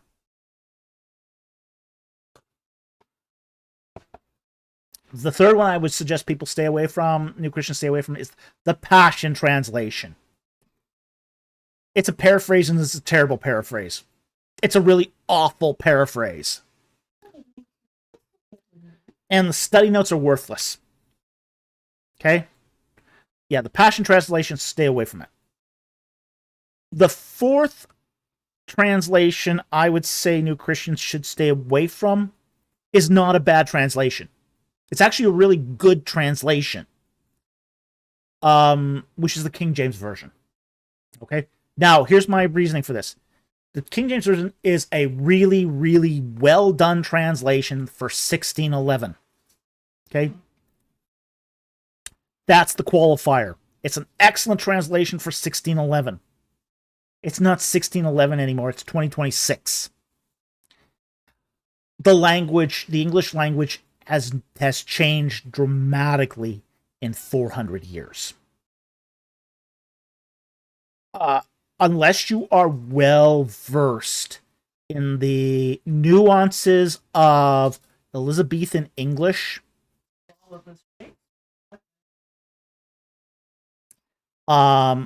including some of the changes in semantics. There's a lot of semantic changes in those 400 years too.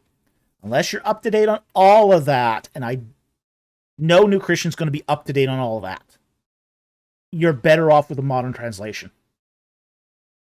As I said, the KJV is a good translation based on terrible texts. Yeah, the texts that the KJV is based on are terrible. But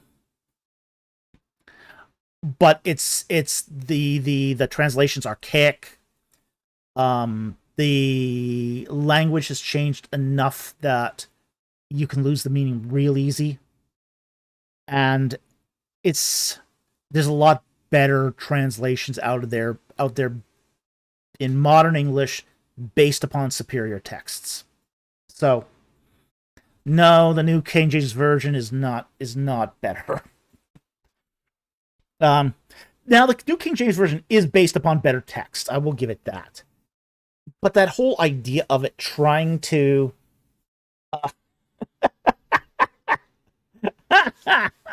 Gandalf the Based.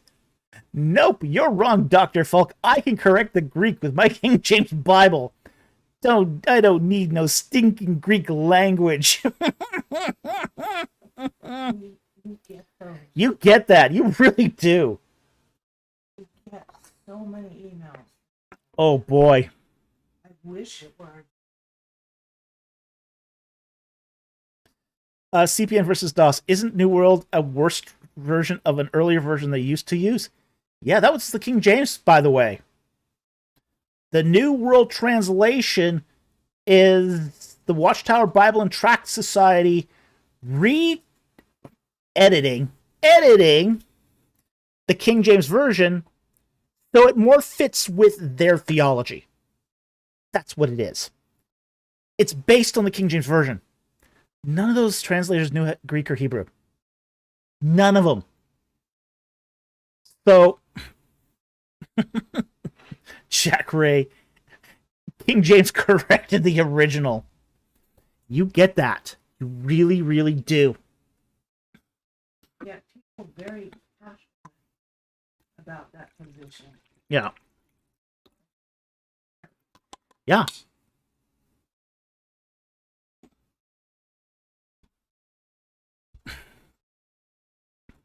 Gandalf the Base says, I would also say Joseph Smith translation is also pretty bad. It is really bad. The fact is, though, the interesting thing about the Joseph Smith translation is not a lot of people are using it. Even Mormons. Not a lot of Mormons use. You'll find that a lot of Mormons prefer the King James over the Joseph Smith translation, which is really strange. But not very many people use the Joseph Smith translation.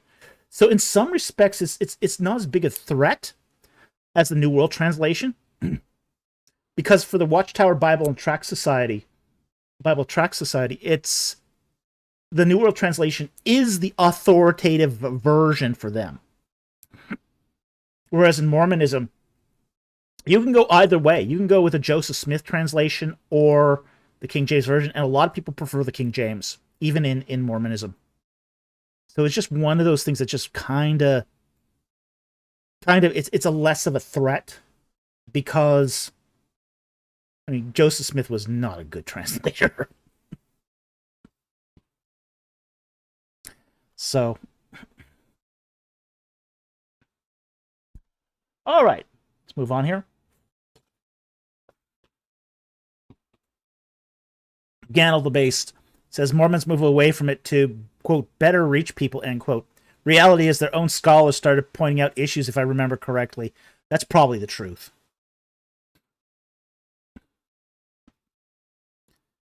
Yeah, Common Lurker says Mormonism basically defaults to the KJV. Yeah, and a lot of the plagiarism that Joseph Smith did came from out of the KJV. A lot of it. Like the Book of Abraham is a highly plagiarized document from the KJV. Yes, he puts his own polytheistic spin on it, but it's essentially plagiarized from the KJV.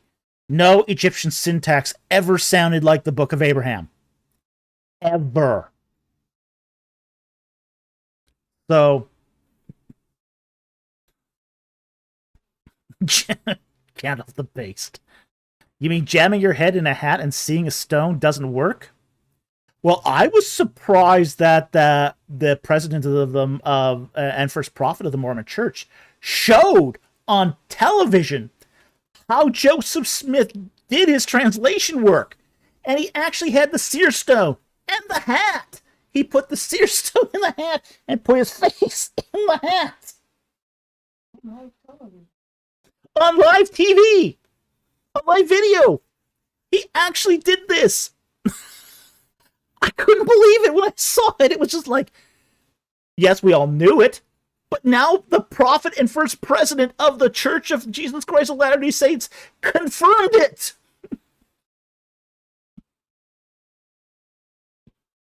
It was like, this is divination. This is automatic writing and divination. This isn't translation. You know, it's like, And divination is very much yeah, it's based. biblically, yeah. Even though those tablets, even though those gold plates existed, which is doubtful, the only people who saw it claimed to see it with eyes of faith.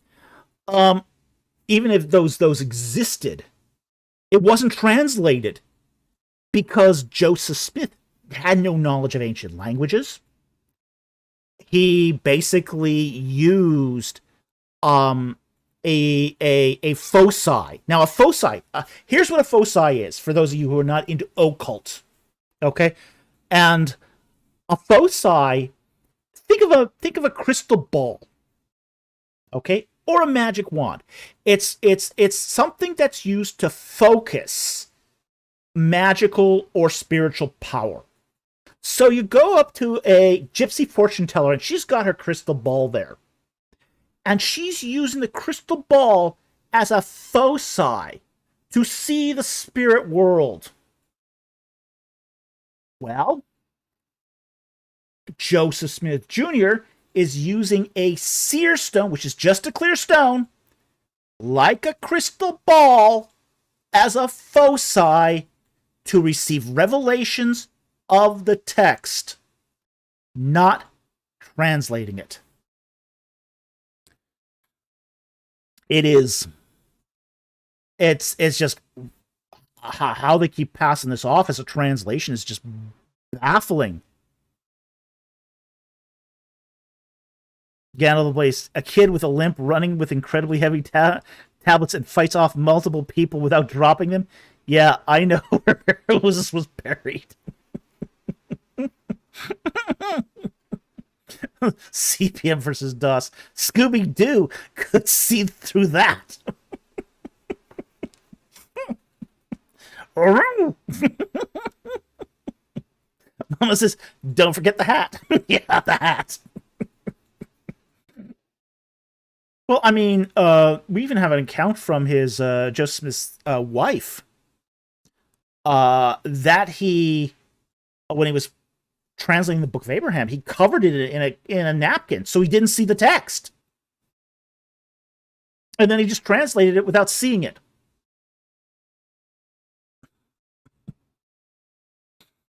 But that's the idea that the Holy Spirit is still you. You're a machine. Yeah. Yeah. Well, I mean, it's automatic writing is what it is. It's an occult practice. It's, well, I mean, the Urantia book was written like that too. Urantia book was written by automatic writing. So.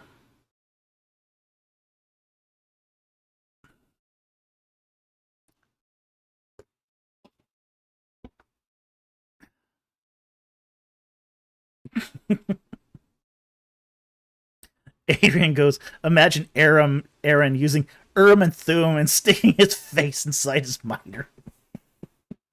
It's a turban. Okay? Aaron had a turban, not a mitre. So he would have to have a bundle of cloth there.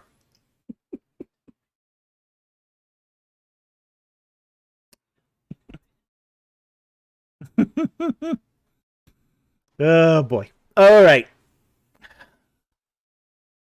Let's move on here. Next one from Striding Hermit for $5. Do you think there's any misunderstanding about wrath? Yes, there is. That your sins determine how much wrath is coming. Um, Wrath. Here's a few things I'll say about wrath. God does not want to react negatively to sin. Doesn't want to. He has to. It's part of his nature. It's a part of his nature to be all good and all just. And with all good and all just also comes a zero tolerance towards sin. Wrath is the result of sin that has not been atoned for. That basically where atonement is rejected, and wrath is the inevitable result of that. So, people bring down wrath. God does not want to be the instrument of wrath, but because he is the ultimate judge of these things, there's really no choice in it. So anyway, thank you very much for the super chat. Really appreciate it.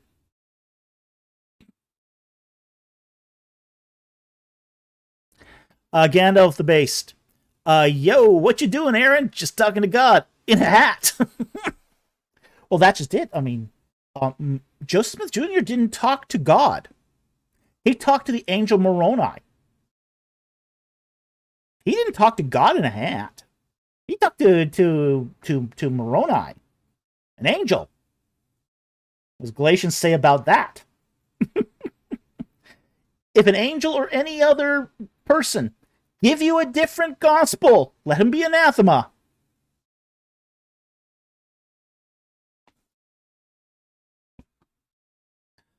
Striding Hermit for $5 asks the writing question. Awesome. Without doing any spoilers for story ideas, what are your thoughts on characters doing self-sacrificing acts to save another character?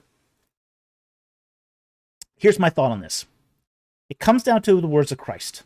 A man has no greater love than to lay down his life for his brother. There is an element of self-sacrifice within the Christian faith for your brother. Okay? That's a highly qualified, It's a highly qualified thing. not requiring you to be a victim. No. Here's the thing. What I would say as far as characters and stories doing it, it has to be something proportionate to the stakes. Okay? Now, a stake is what's at risk here. If the planet's about to be destroyed and wipe out all life, and one man can save it through a self-sacrificing act.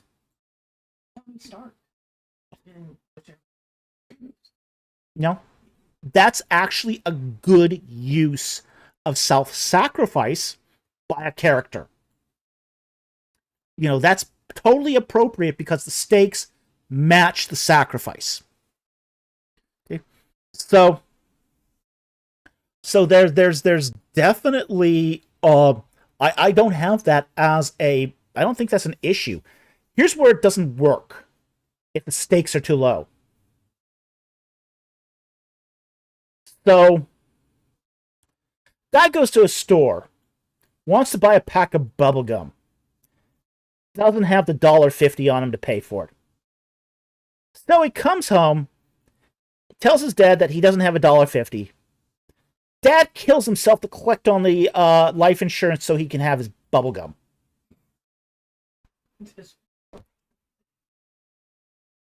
There's a potential story idea where the stakes are so low that self-sacrifice would be ridiculous.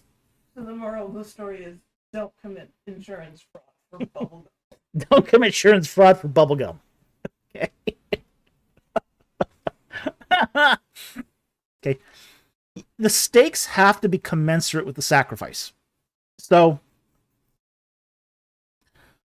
a character doing self-sacrifice in a story is fine if the stakes are high enough. Such as Wrath of Khan in that Star Trek movie, Star Trek 2.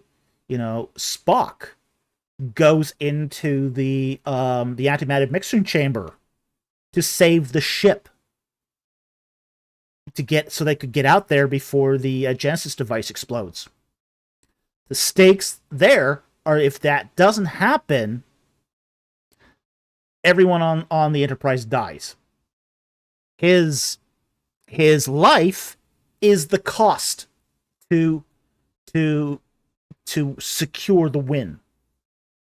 So any self-sacrifice act has to be commensurate with the stakes for it to be believable as a proper self-sacrifice.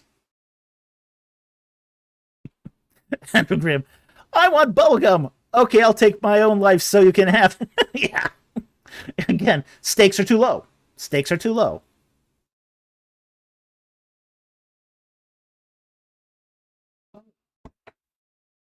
Gandalf the Base. No spoilers! I'm watching the Star Trek stuff for the first time through. Laugh out loud. Oh well. It's been out for a while. It's like 40 years old. Come on. If I can't talk about a 40-year-old movie at this point. Like, come on. You're a little behind the curve if you're just catching up on Star Trek 2. Just saying.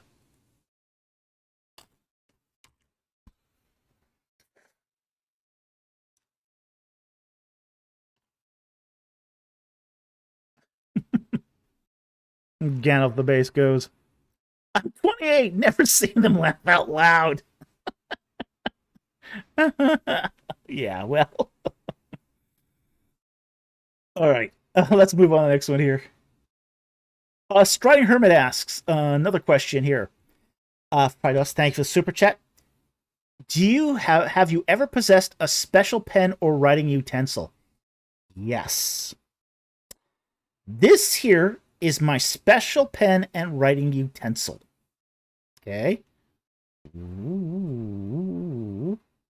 It is a Kohinoor Rapidomatic 0.5 millimeter mechanical pencil. Product number 5635. I love this mechanical pencil. Best mechanical pencil I have ever owned. It is meant for a. It's got this tip here that's meant for a. What's it called now? A micro for like a electroset machine. Okay, that's what I got for originally, but I ended up keeping the pen even after I got rid of the machine. It's got this metal grip on it that just feels so good in the fingers. It never slips. It never slips. It's just a beautiful. It's as far as mechanical pencils go, it is perfection. I've had this pencil since I've been in college, and I will take it. It'll leave my cold dead hand before I give it up. I mean, I'm just gonna hang on to this thing for dear life. It's so old now that the plastic's actually yellowed, but it's still the best mechanical pencil I have ever owned. And as I said, it just feels perfect in the fingers. And the tip just keeps my fingers far enough away from the pencil that I don't smudge the graphite. So, beautiful mechanical pencil. It wasn't expensive, but it was still just the best mechanical pencil I've ever owned. This is my favorite writing utensil. And, I mean, it even has a indicator at the top here that you can twist to indicate what leads are in your pencil at any one time. So if you use different kinds of leads, that's very handy. So, just beautiful to draw with. Anytime I do like a technical sketch or an art piece, that's where I start, was with that pencil. I have other mechanical pencils and I have other pencils and drawing implements, but none of them are as good as that one. I always go back to that one. I mean, I even have one of these, which is a Kohinoor Tolston Dior, which has one of those grippy long, thick leads on it, but this is just not the same. It does not feel right. I mean, it's okay, but it just doesn't feel the same.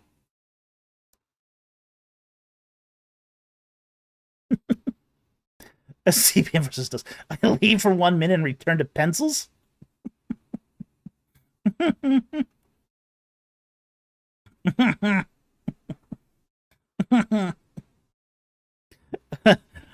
Mama says, this surprises you?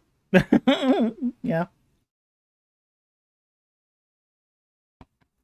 All right, let's move on to the next one here.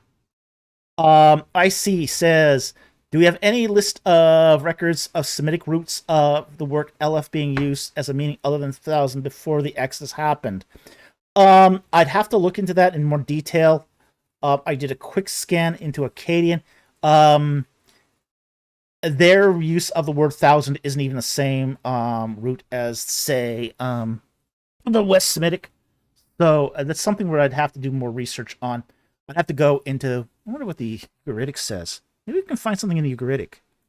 Let me just take a quick peek here at the Ugaritic. Maybe there's something in there. Ugaritic.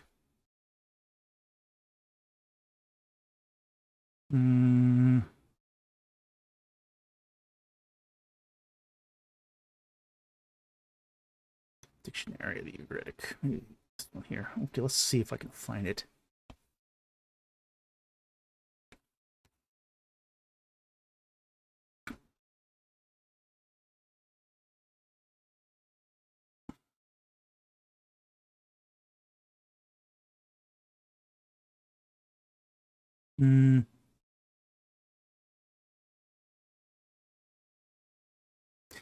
Okay, there is Alup, which is 1000.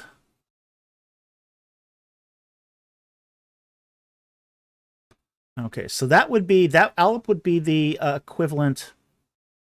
And of course, it hangs. Lovely. Lovely. A PDF file hangs.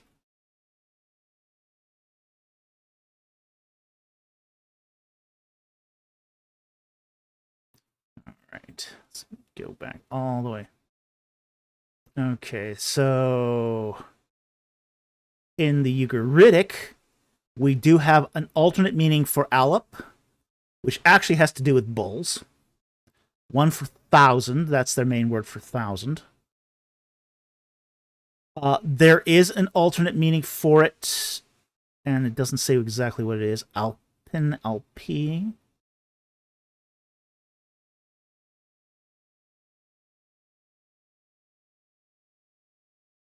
Roche.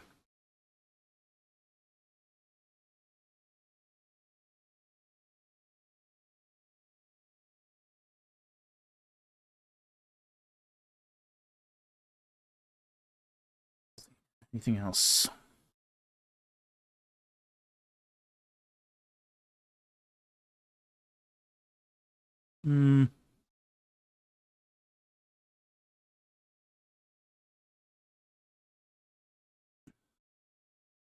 Yeah, I'd probably have to look into this more to see if there's any pre-Exodus.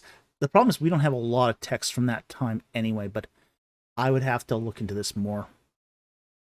It would take me going through a bunch of dictionaries to basically see if there was a meaning other than 1000. We do know that there is an alternate meaning for Aleph, at least in Ugaritic.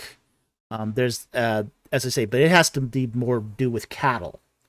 Then an Aleph is a cattle, as well as 1000 in Ugaritic. So we do know that in Semitic languages, the word does tend to be used in multiple ways. So that's about all I can get you right now without actually doing the footwork of going through all the basically Semitic dictionaries and find out. All right? So that's the best I can give you for the moment. We do know that after the Exodus, there's definitely uses of it where alternate meanings are used besides 1000. So hope that helps. Thank you for the question. Really appreciate it. All right. Striding Hermit for $5. Thank you for the super chat. Writing question: what are thoughts on repetition being used for a recurring theme within a story? I think we've discussed this before. There is Um, repetition is one of those things where you can use it in moderation, but Western readers don't like it. Okay? So you got to be artful if you do use repetition, especially for recurring themes. You can use repetition, at least if you want to say, like, here's where repetition can be really useful in storytelling, which is when it comes to asking, when clarifying what does the character want. It's perfectly okay for the main characters to say what they want in the same way, just to emphasize that's what they want. That's the goal of the main character. So absolutely, that's fine.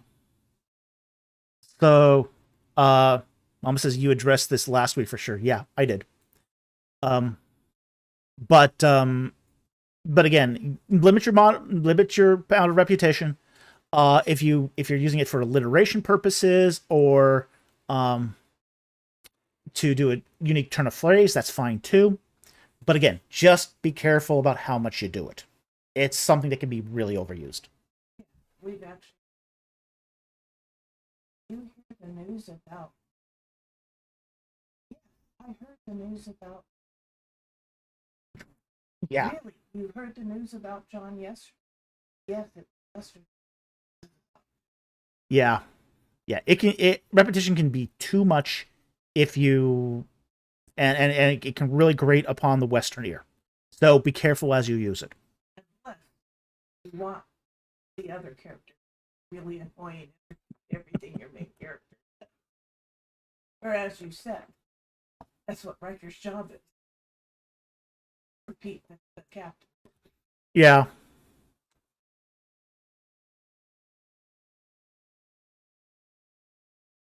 Darkblade asks, are there now video games that are substantially AI generated? Yes, there are. A lot of them. In fact, AI now has been used so much in video games that it's very rare now to find a video game without it. Here's the thing with AI. Writers are screaming at this point bloody murder about AI. Okay. But it has been used in music for a long time. Auto-tune! Yeah, which really went bad. Yeah, it's it's been used in music. It's been used in, like, for example, there's now a lot of noise removal tools that use AI. In fact, if you get the freeware version of Audacity, it comes with free AI tools for noise removal. Photoshop and Lightroom have AI tools in them. A lot of, say, color correction is now AI generated. There's in the background. Yeah. Yeah, moving the Photoshop is background in Photoshop is an AI tool. There's a lot of AI tools that are now being used, like the Photoshop noise reduction, or the Lightroom noise reduction is AI. It's definitely AI. So, if we crack down on authors, but we don't crack down on, say, photographers, artists, game producers, it's just it's unequal weights and measures. It's unequal weights and measures. So yeah, at this point, there's a lot of games that are substantially AI generated, especially among smaller studios. Smaller studios are doing this a lot more because they have less manpower to do it. So, and I don't have a big problem with AI generation. Now, we did not use it in our game. Our game is all hand drawn. All the music was done without AI. The dialogue is all. Yeah, the dialogue was all human written. Every component of Egg Hunter was human made. Okay, so it took us 14 years to do it. That's the price of doing everything yourself. Okay, but I'm not against AI, and I think there's some places where AI is really beneficial. Look, I mean, I've used AI to remove the background of certain photos because it does a better job than Photoshop tools. Like, for example, if there's a strand of hair that you're trying to remove a background from, it's really, really difficult to do that in Photoshop. You're better off doing that in AI.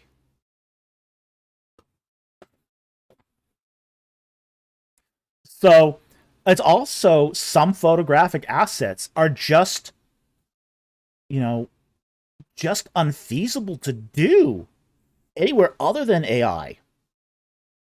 So, um, so I don't actually have a problem with AI. Here's what I think: if it improves the reader or book owner experience, if it is better, if the results of it, essentially AI assisted, not AI written, are better as a result, then I'm kind of for it.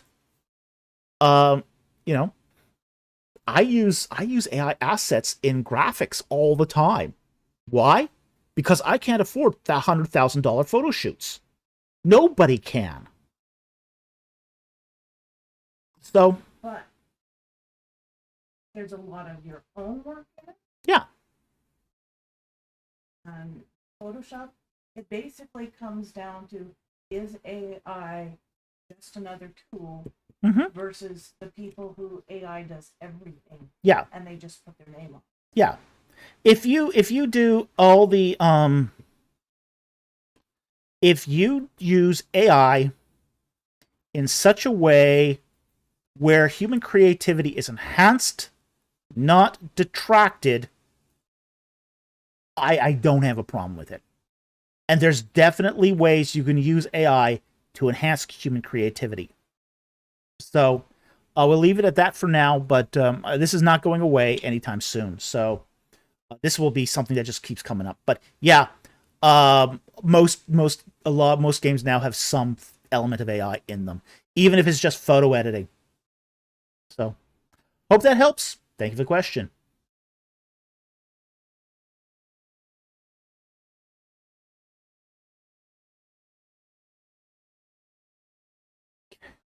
Right, next one here is from Matthew Harrell for 9.99. Thank you for the super chat. What do you think is the best archaeological discovery for the historicity of the Bible? What is the discovery called? Okay, I'm going to say the predictable one here of the Merneptah Libyan victory stela. That's probably the because it has the earliest extant ethnonym for Israel. But it's not the only one. I think there's a lot of important discoveries. I think the Tel Dan stela is really important because it mentions the House of David. It also the Mesha stela also is very, very high as well because it mentions King Mesha as well as the kings of Israel and of Judah. So there's a lot of really, really important archaeological discoveries, but most of them, in my opinion, come down to some sort of inscriptions. So I hope that helps. Thank you for the super chat. Really appreciate it.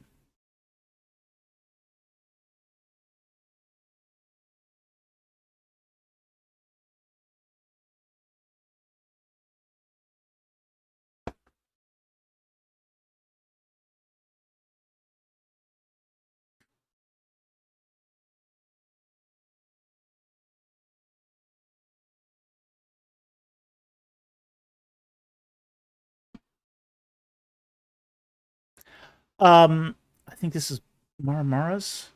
Okay, so you got to. Yeah, I've got to Marmara's here for $2. He basically has. Okay, so I don't watch Derek anymore. Yeah. Marmar asks, your thoughts, if any, on Derek Lammer's claim that Dr. Morton Smith's conjecture of Jesus and the author of 4Q491 Dead Sea Scroll. I have no idea what this is.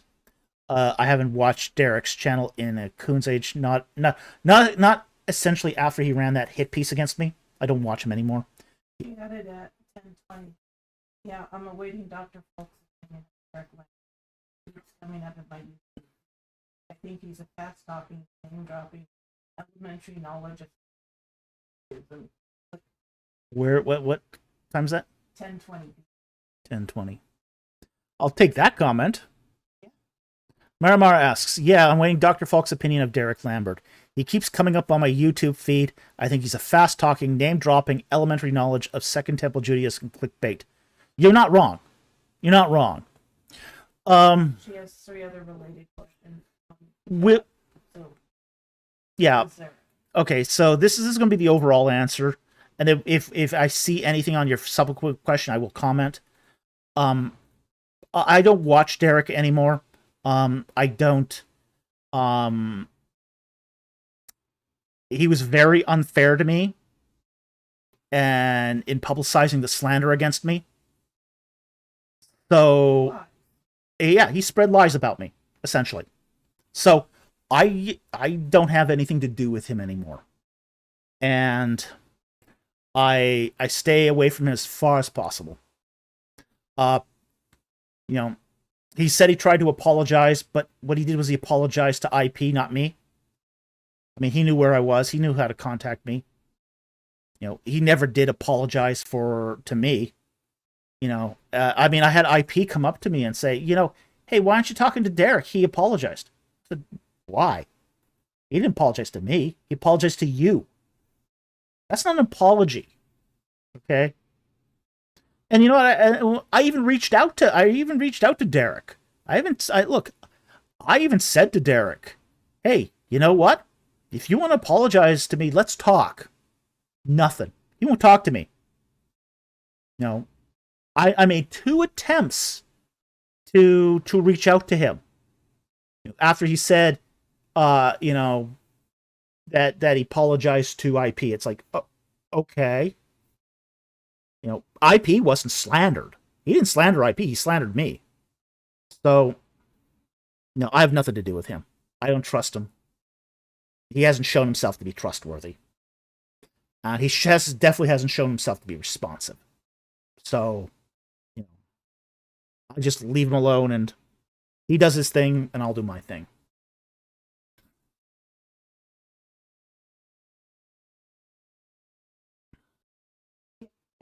Mayor picked it up accurately. He does clickbait videos. Yeah, that's his thing. That's Derek. Maramara, great to know. He seems very arrogant, and his clickbait videos criticizing Christian beliefs are as naive. Yeah, they are. And Dad McClellan is just the same, and we don't talk about it. Yeah. Because we don't waste. So, but here's the thing. I mean, people want us to engage these people, and the fact is, it's not worth our time to engage them. They're not adding to the conversation. You know, they're clickbaiting. They're criticizing beliefs as naive. They're disingenuous interlocutors. They don't want a conversation. They want humiliation. I don't have time for that. I need to put my efforts towards stuff that matters. I need to put my time towards writing more books and articles. So,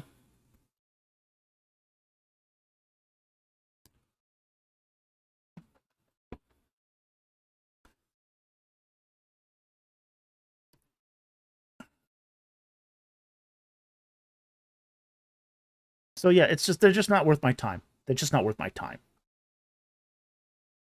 Okay, let's move on to the next one here.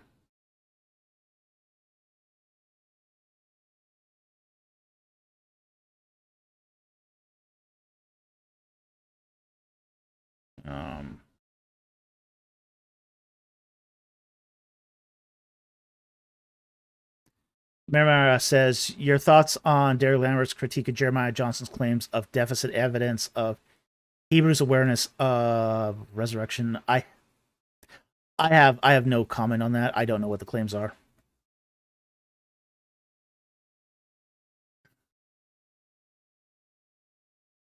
But I do want to thank you for that super chat. Really appreciate it. So thank you so very much. Again, we don't comment on claims where we don't know. We don't critique books we haven't read either. So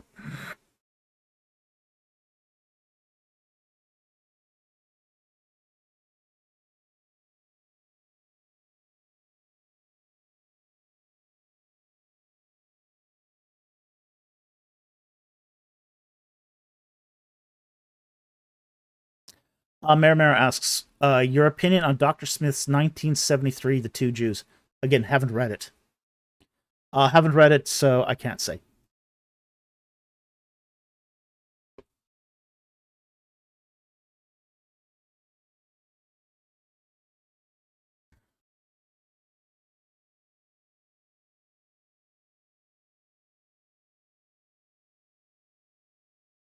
Yeah, all these questions you have, Marimara, about Derek Lambert stuff, I can't answer. I just haven't seen it, and I don't intend to. So,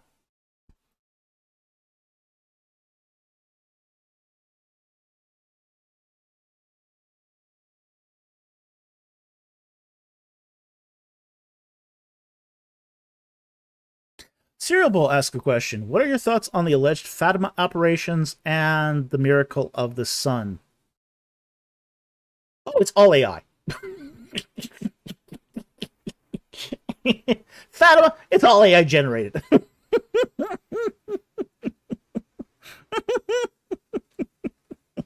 No, I'm joking, okay? I'm joking.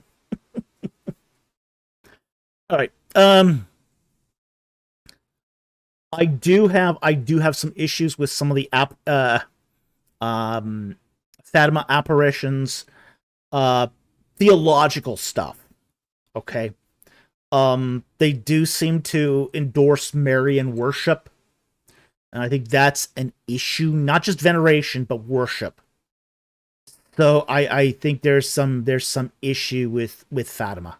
Um, there's also been issues what I've seen with other sort of Marian manifestations too. Um,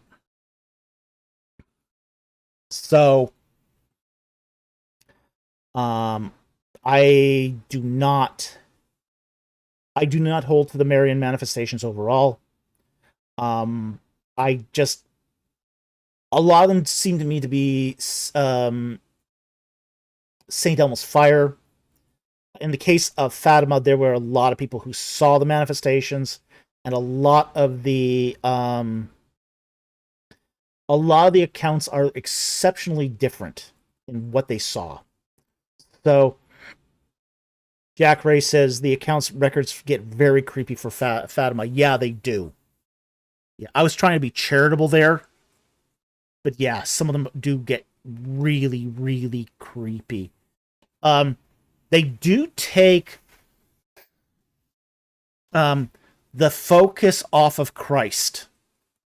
There's a redirection of focus. Now, one of the things we would expect from a real Marian manifestation is pointing back to Christ. All of those manifestations, if they are true manifestations, should point to Christ.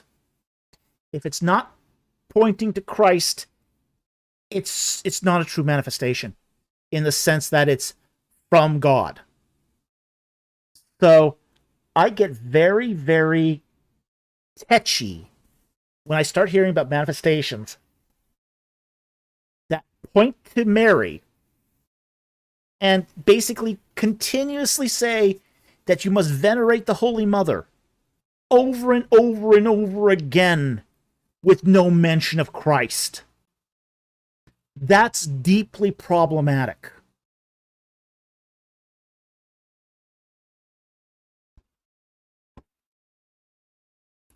So as I say, it just rubs me the wrong way. And no, it's not because I may or may not be a Protestant. Okay, I just want to make that clear right off the bat. It's not because of my theological persuasions to say. It's really because that everything that a Christian does points to Christ. Christ is our be-all, it's our end-all, it's our telos, it's our existence, it's what we strive to become. We strive to be conformed to the image of Christ.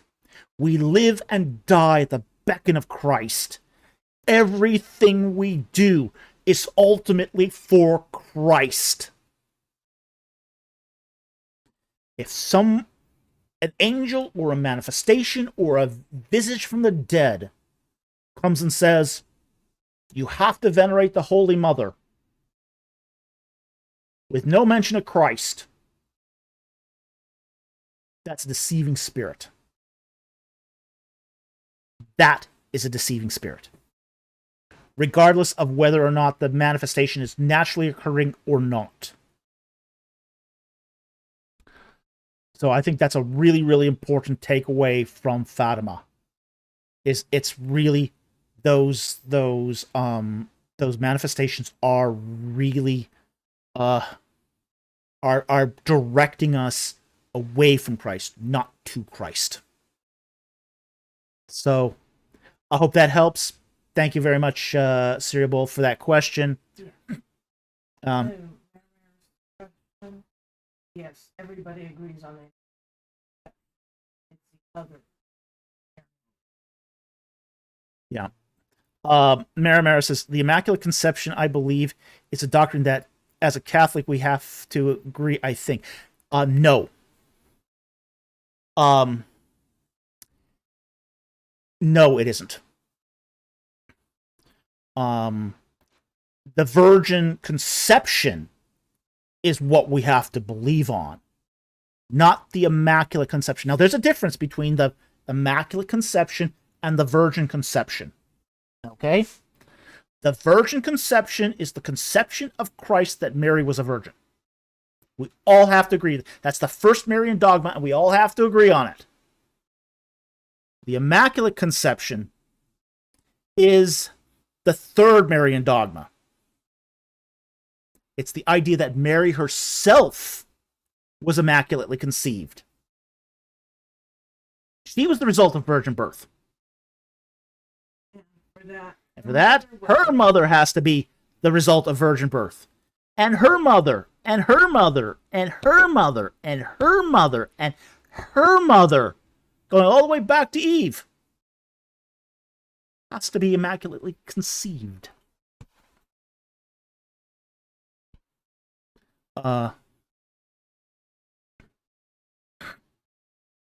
Mr. White says, if you're Roman Catholic, then yes, you do. Yeah, you have to believe it if you're Roman Catholic, although even those rules are sort of depends. Let's just say this. If you're a convert to Roman Catholicism, you have to believe it all. If you're born into Catholicism, that's different.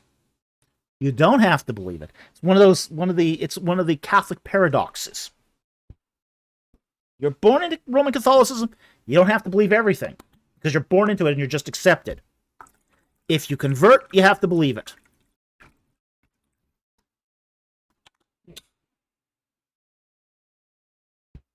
Since she was born in it, to believe anything.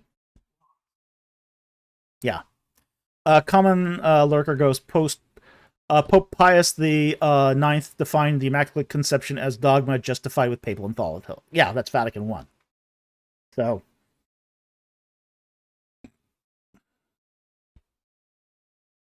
Miramar goes, I'm Roman Catholic cradle. A lot of people are, and the fact is, if you were born into Roman Catholicism, some of the rules don't apply to you, which is kind of something that I found always very always rubbed me the wrong way. It's always rubbed me the wrong way that Roman Catholicism has rules for those born in it and rules for those who convert. And they're not formal rules, but they are rules. But, I mean, from both personal experience and there's a lot of Catholics who don't believe. Yeah, there's a lot of Catholics out there that don't believe the Pope is infallible. Heck, there are Roman Catholics out there high up in the bishopric. Yeah. Who are essentially atheists and Protestants. Oh, almost all the ones in the Vatican. Yeah, a lot of them in the Vatican are atheists. Yeah. But that Christmas party in Vatican. Oh yeah. The Roman Church. Yeah. The Catholic Church. Almost none of them believed it. Oh yeah. Yeah, that priest at the Catholic Church didn't believe in papal infallibility. No. It was funny. He was funny. We for those of you, when we lived in Nevada, we went to a Christmas party at a Roman Catholic church. I was invited by a friend. And Miss Producer and I went to this Catholic, basically Christmas dinner. And it was fabulous. Loved it there. And, got to talk to briefly about the priest, who was much more interested in golf than anything else. And talked briefly about papal infallibility. He goes, yeah, I don't believe it. It's like real casual. Yeah, real casual. Yeah. Roman deal. Catholic priest, papal infallibility, not a big deal. I don't believe it. Yeah. So, I mean, that sort of tells you some of how the inner workings of Roman Catholicism are. It's a diverse tent. It's an immense tent. Yeah, Scott Worthman says the Catholic Church is an immense tent. Yeah, and it covers a lot of people and a lot of situations, but as long as you're born into it. If you convert, you have to drink the whole glass of Kool-Aid. Which is why... This is why converts to Roman Catholicism are oftentimes some of Roman Catholics' greatest apologists, because they convert and they have to believe it all. Trent Horn is a convert. You might think he was born into it. He wasn't. He's a convert. So for him, he had to swallow everything. Yeah. He had to knowingly consent. Yeah. Yeah, he had to knowingly consent to believe every dogma.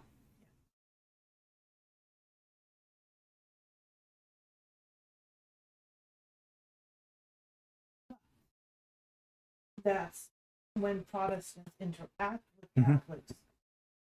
Do it on an individual level and find out what they believe before shoving down what you think they believe. Yeah, Mr. White says, except Cameron Bertuzzi. Cameron Bertuzzi has had to agree to it all too.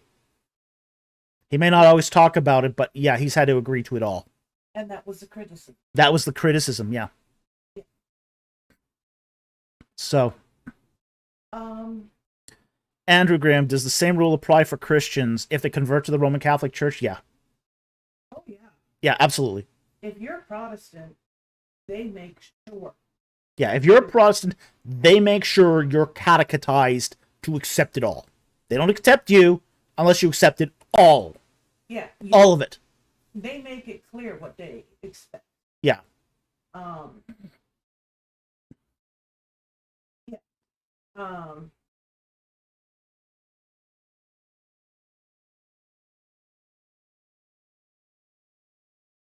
It's okay.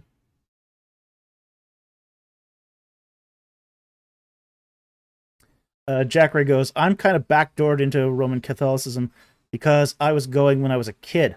Hard to explain, but I grew up with a reformed mindset. Funny now that I think about it. Mrs. Producer was born into Roman Catholicism. Oh, I was born into Irish Catholic. And then Louisiana French. Louisiana French Catholic, yep. Yep. So...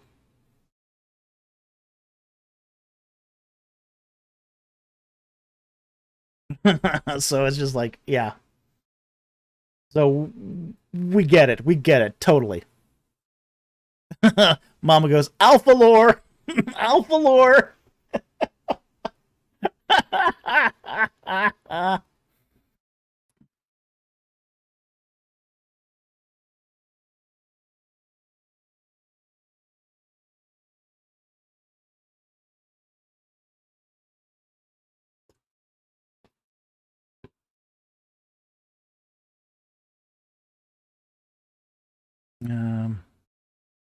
All right, let's move on to the next one here.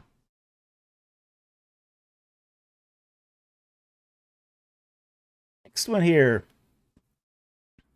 CPM versus DOS. $10. Thank you so much, CPM versus DOS. He says, hopefully this contributes to the keto zuppa toscano. Oh yeah, talking about the price of cauliflower, huh? Yeah. Whoa. Yeah, that was sticker shock. That was sticker shock. A head of cauliflower for $10? Ouch. Ouch. Yeah, that became a that became a very dear recipe. Ooh, ouch.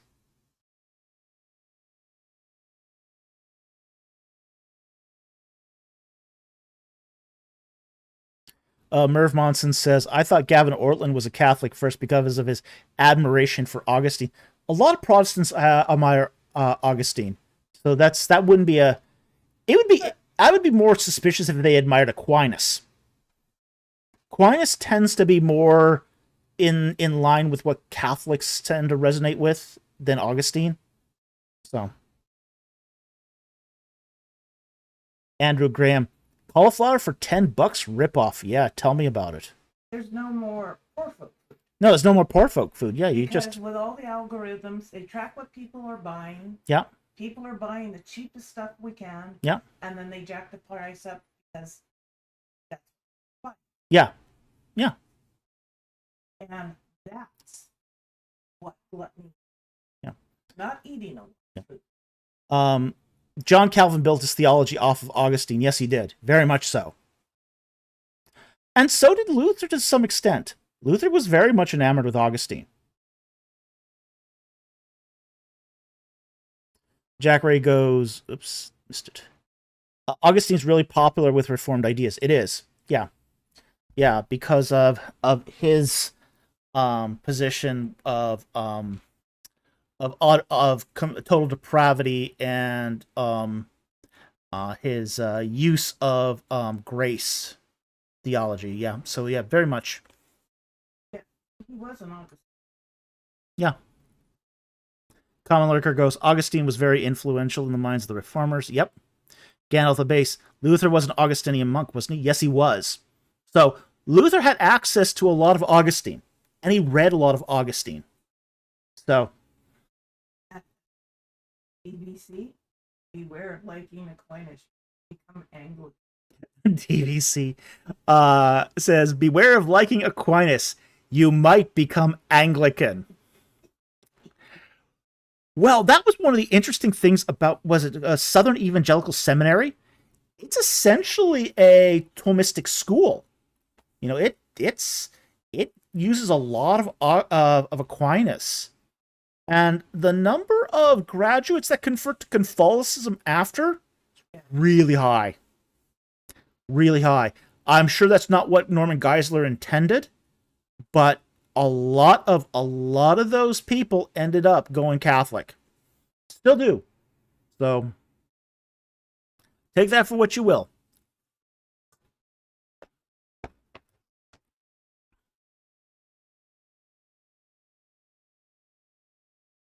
Okay, next one here.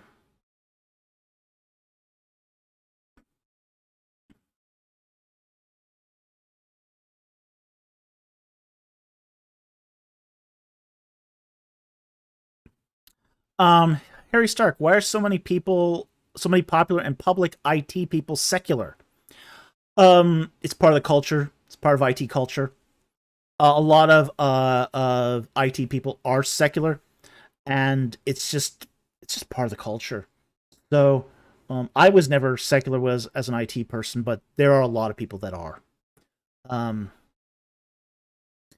I don't know why, but it tends to. I think some of it is personality types.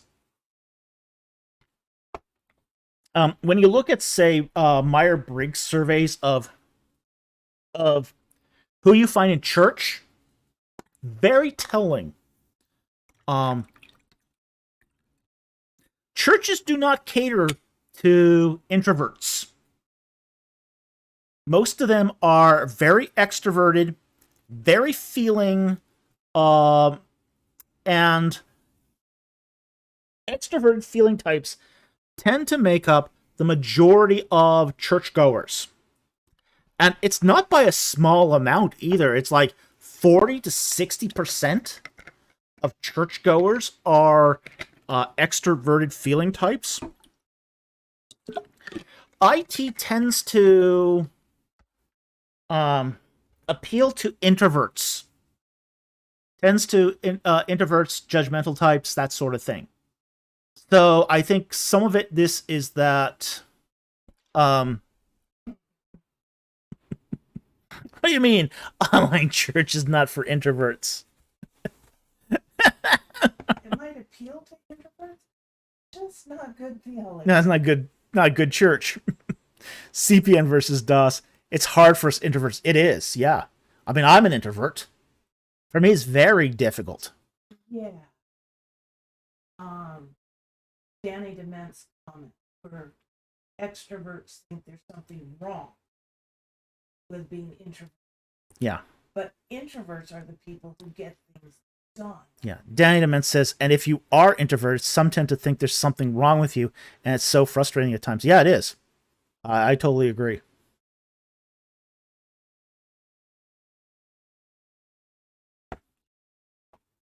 Yeah, it's just one of those things that, but as I say, the vast majority of people in churches are extroverted and they're feeling. So it's just, you know, I think that's one of the reasons why you find, and whereas the IT, it tends to be much more Where introverted. a lot of are more, the good pastors are introverted. They read it. Yeah. And that one pastor you had who just would flee as soon as he delivered it. Oh, that wasn't my pastor, but yeah. Yeah. But everybody That was Donald Great Barnhouse. So yeah, he would flee after a sermon. Harry Stark asked the question, was Mary Magdalene a prostitute? According to tradition, she was. I don't know what the scriptural, exactly the scriptural thing is on that, but let's just look this up.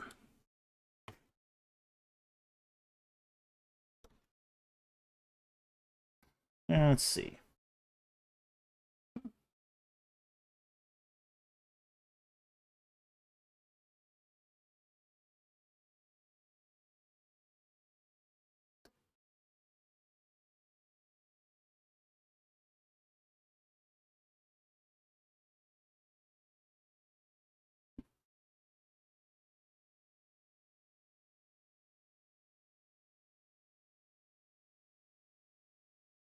Okay, in Luke chapter 8, up here. And it came about soon after that he began going out of the city and village to another, proclaiming the preaching of the kingdom of God. And the 12 were with him. Also some women who had been healed of evil spirits and sickness. Mary, who was called Magdalene, from whom 7 demons had gone out. So she was a demoniac. But I don't see anything here that tells me that she was a prostitute.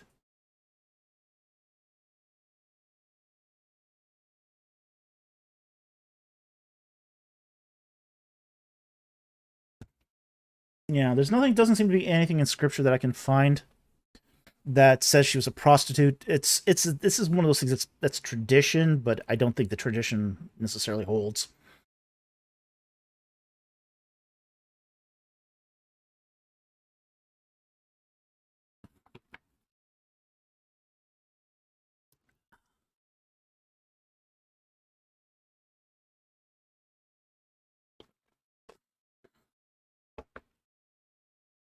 All right, next one here.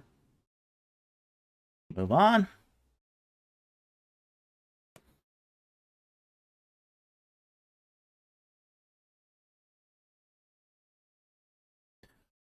Scott Worthen, did the famously agnostic Frank Herbert write Paul Atreides as a fellow agnostic, in your opinion? No. No, Paul Atreides was not a believer in any divine being.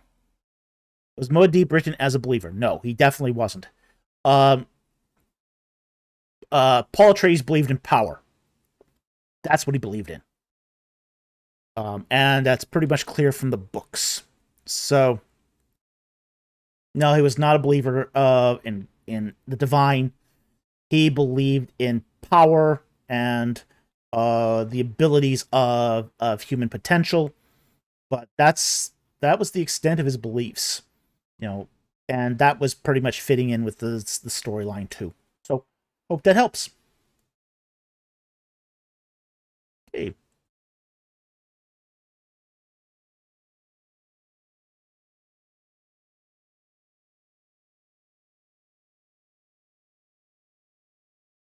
Harry Stark asks, is there any way one can be unique in video game creation, considering so much has already been published? Yes. You just have to be willing to go. Unapologetically strange. Yes. The review we got for Egg Hunter called our game unapologetically strange. Look, go unhinged. Be unapologetic about it. We're not the only game that's done this, by the way. If you ever get a chance to play Vampire the Masquerade, the original video game, Bloodlines, the Bloodlines game, not the one that just came out, the one that's like now I guess it's 14 years old or something like that. You get the chance to play that, the one that came out in 2004. It's a strange game. It's a fun game. And what makes it fun is it's so unhinged. Especially if you play a Malkavian. Oh my gosh, it is you get these whispers going, the bunny wants to kill you. Like stuff like that. Really odd. But it is... Not my kind. Yeah, well, you're playing a vampire. But it's really odd. You meet all sorts of odd characters in it. It's unhinged. It's unhinged. But it's unhinged in a fun, playful way. CPN versus DOS. Oh, that game was odd if you played that clan. Yes, it was. So strange. And I love that game. I love that game. Every couple of years I play it again. Just because it's just so different from anything else I play. To be original, find something you are passionate about. Yeah. Well, here's the thing. To be unique is you're not going to come up with... Okay, there's going to be some elements that you're going to have to deal with. Okay. Setting, characters, gameplay. The biggest mistake you can make is to be unique in all three. Let me give you an example of a game that flopped. Flopped hard because it was unique in all three, which was the Alice games. Oh. Yeah. Yeah. The Alice games flopped because it was too different in setting, too different in characterization, and too different in gameplay. It was just too difficult to do because it was so out there. Now, in the case of Vampire the Masquerade Bloodlines, you had a... Setting wasn't all that unique, but the characters were. And gameplay was very conventional. If you're looking for gameplay, it's not really the game for you, but boy, crazy characters. Egg Hunter. The gameplay is very conventional. The setting. Okay, it's an island and you go around and it's okay. It's just it's not terribly unique in its setting. But the characters are strange. You know, as the review said, you know, Shorty is an unscrupulous businessman. Greedy for carrots. So, absolutely, yeah. Daddy Dement says, pick a strength and run with it. Yeah. Yeah, pick a strength and run with it. Absolutely. If your strength is in characterization, yeah, that's where you should be putting your focus. If your strength is in gameplay, that's where you should put your focus. If you want to create a new, unique setting, that's where you should put your focus. Focus on one. And then do that.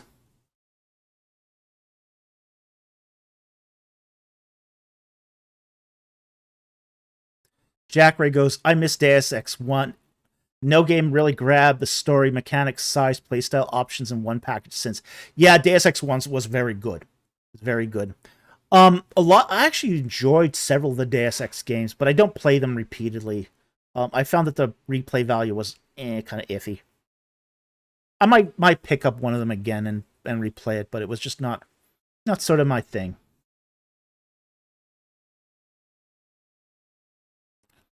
So that's what I would say is, yeah, absolutely. You can find unique ways to make a video game unique. It just takes creativity. All right, next one here.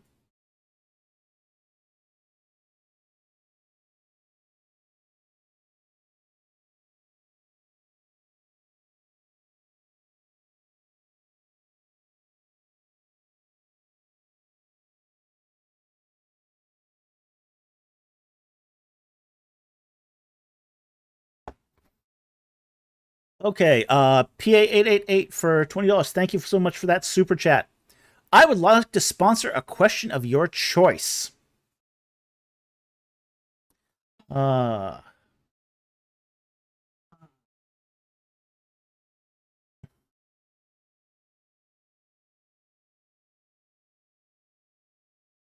Do you want to take Gandalf?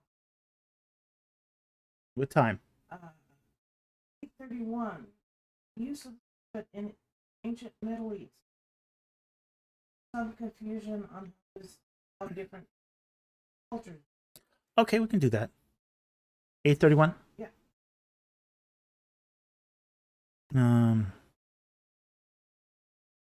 8:31. Oh, I see it. Okay. All right, this will be our sponsored question here from Gandalf the Based. Can you comment on the use of serpents in ancient Middle East? I feel like there's some confusion on how the different cultures viewed them, like how Moses used a serpent later to heal and so on. Yeah, it's not a one-size-fits-all. That's one of the things. A serpent can either be a symbol of good or a symbol of evil. Okay? It really depends. In Egypt, for example, serpents were both demons and protective deities. The Uraeus was seen as a protective cobra, a cobra that protected sacred space. There were, however, serpent demons that were meant to torment people.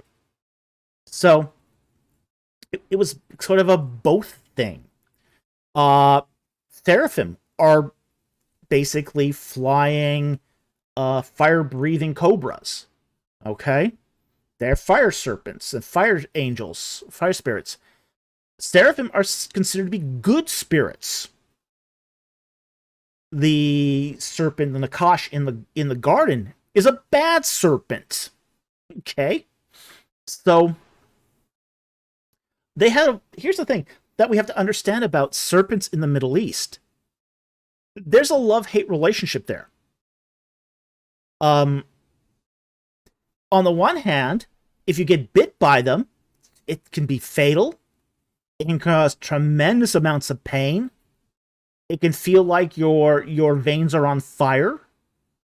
Yeah, it can be a real problem. On the other hand, they're rodent control. They do that. Snakes were the ancient Near Eastern solution to getting rid of rats. Okay? Yeah. So, yeah. They were more effective than cats or dogs. Well, you have that. Yeah, I use that in my book, yeah. Because the cobras were there to catch the rats. Why were they there to catch the rats? Because it's a desert. And you don't have to give them water. They'll survive just fine in the desert.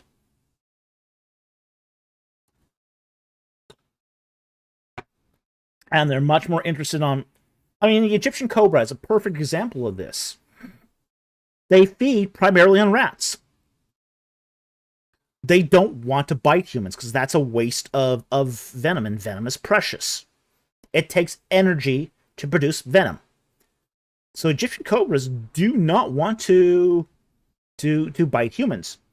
They do, though, sometimes bite humans because humans get too close, and humans are stupid. And when that happens, it can lead to fatalities because there's enough venom in an Egyptian cobra bite to kill 10 men. So, Janice, yeah, rats can get 2 feet long. yeah, just Janice says rats are huge in the Middle East. Yeah, they're also huge in Paris. I've never seen so many rats as I saw in Paris. Uh, I think I've walking through the park in Paris. I saw hundreds of rats, hundreds of them on the benches, in the garbage cans, on the streets, in the gutters. The rats are everywhere in Paris. I have never seen so many rats as I've seen in Paris. And you've never Never been in New Jersey, no. another. The largest rat is the Abbey woolly rat that can get up to 32 inches for a rat? Yeah. Oh, that's way too big. Ooh. But that's why my grandmother Yeah. rats like that. Is they had Oh, yeah. that were about 2 feet long. Yeah. And in medieval time, he used to put cages around Yeah. to keep the rats. Oh, yeah. And in the medieval times, yeah, they put cages around babies to protect them from rats. Yeah.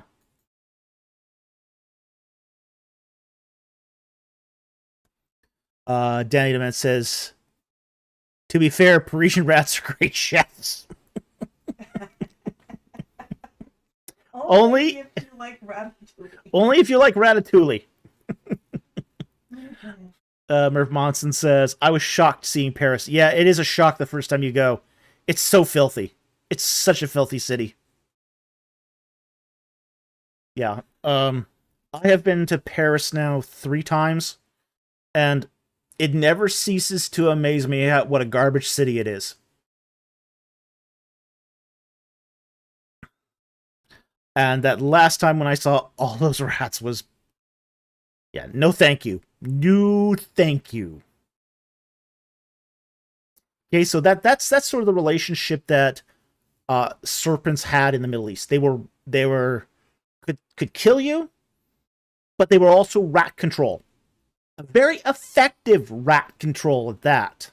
And rats ate your brain. Yeah, and Ate your food. yeah, rats ate your grain, they ate your food, they starved you out. Snakes took care of that problem.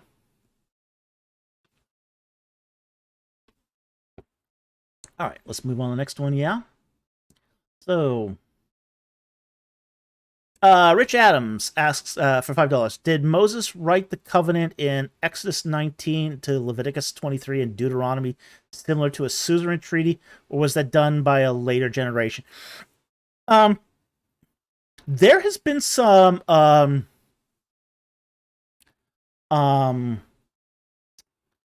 controversy over this, especially recently. What's his name now? Francois. It's an African American scholar. I'm good friends with him at the conventions. His first name's Francois. I can't remember his last name.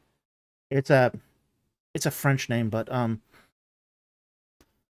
he recently came out with a paper arguing against the whole suzerain vassal treaty idea of the covenant, and his argument was actually pretty persuasive.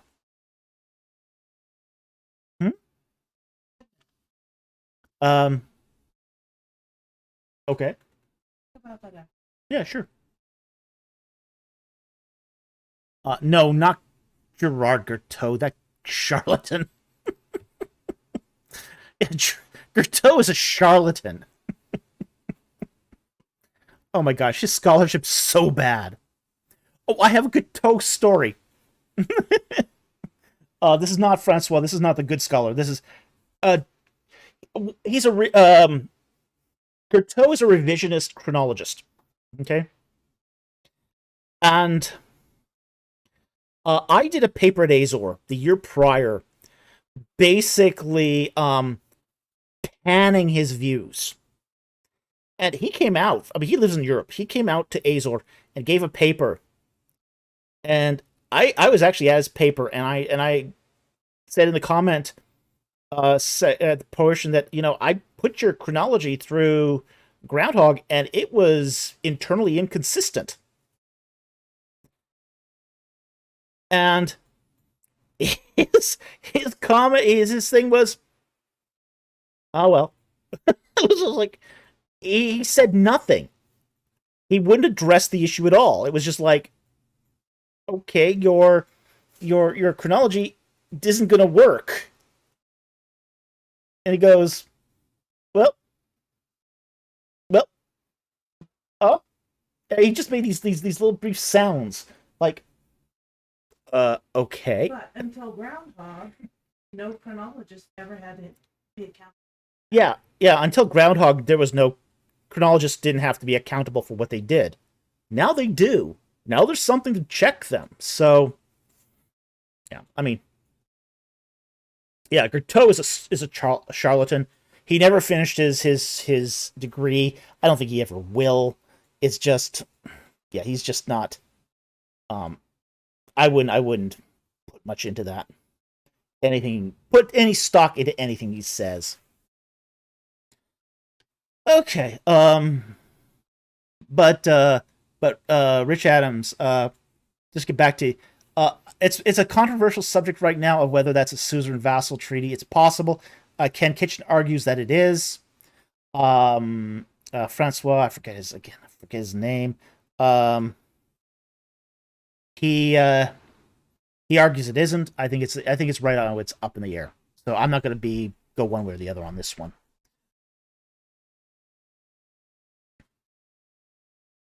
Mr. White goes, what are your thoughts on Hebrew roots Torah observers? They're Judaizers. They're Judaizers. The Hebrew roots Torah observers, they are Judaizers. They believe that you cannot be saved without following the law in all aspects, including the ceremonial law, which you can't do because there isn't a temple for you to do it in. So they pick and choose which laws they want to keep, and they're Judaizing as they do it. It's a form of legalism, and it's a works-based salvation. So I think it's completely an anathema to the gospel of Jesus Christ. So hope that helps. Thank you for the question.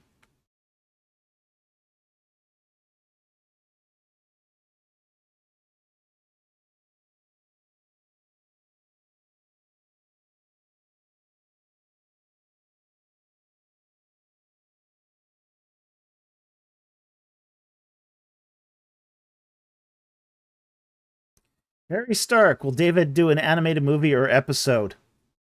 Not myself. No, I'm not going to do that. I'm not into that stuff. I'll let others do that if they buy the rights to whatever I'm doing, but that's a different thing. So,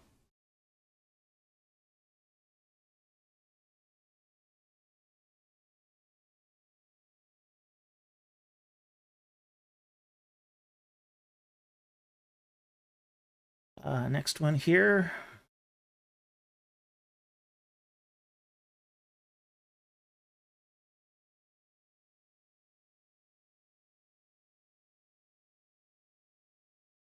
Harry Stark, is ecumenism something good or something bad? Depends. That's a really a depends thing. We should come together as one body in Christ. That I think is the good part of ecumenicalism. The bad part is watering down your doctrine to do it. Yeah, don't do that. That's not good. Okay, are you just on non-super? No, why? Yeah, I'm trying to get to the last super chats here, so I'm kind of Because we still have some on the floor. okay. Did I miss some? Um, No, super chats. no. Oh, we've already said that we're not answering all online super chats. I've already said that. Said that at the beginning. Okay, like what?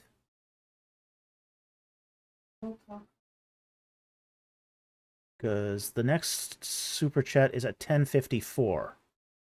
So I'm trying to get to those. But there is some I'm skipping intentionally.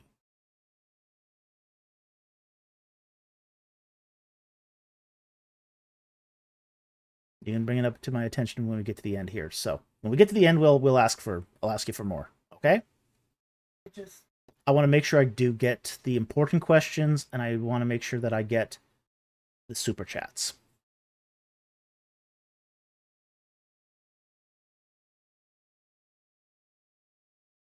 AJ Higgins asks, have you heard about the new Faithful Women of the Bible series Fox Media released? No, I haven't. Haven't watched it. Don't know anything about it.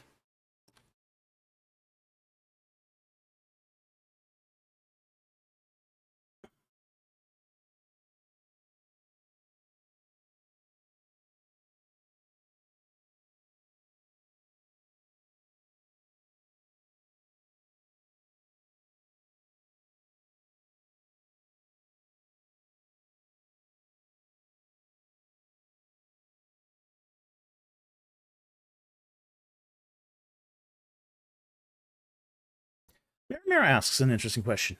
When you pray, do you talk out loud or in your head? I talk in my head. I do not have a I do not have a preference there. I'm fine talking out loud too, if especially when I'm in a group. But I tend to be when I pray, I tend to talk in my head. I don't tend to talk out loud for that. There's no real preference one way or the other. The Bible doesn't say which one is the right way, so I think that comes down to personal preference. Okay, so I hope that helps. God is able to see right through the heart. If God can read you right through the heart, he can read your thoughts too. Which, I might add, is something that other divine beings can't do. Angels, demons, they're not able to read your thoughts. They can read your body tells, but they can't read your thoughts. Only God can read your thoughts. So, given that that God can read your thoughts, either one is an acceptable way to pray. So, hope that helps. Thank you for the question. Yeah, man, it says kind of scary to think about. Which part? That God can read your thoughts, or that demons can't?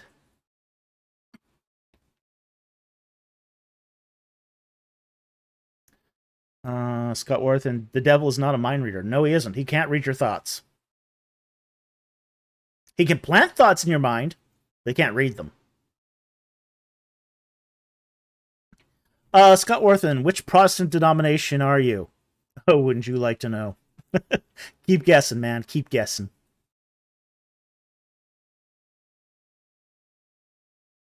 All right, next one here.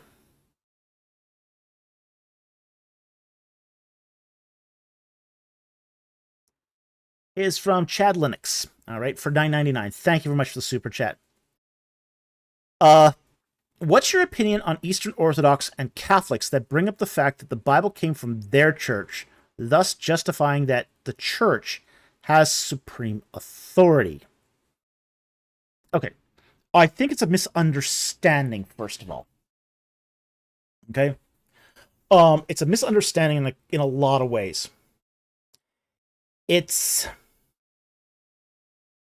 and this is more of a Catholic thing. It is even an Eastern Orthodox thing, but I have heard it too bandied about in Eastern Orthodoxy. The fact is that the faith is the apostolic faith. It's not the Catholic faith. It's not the Eastern Orthodox faith. It's the apostolic faith.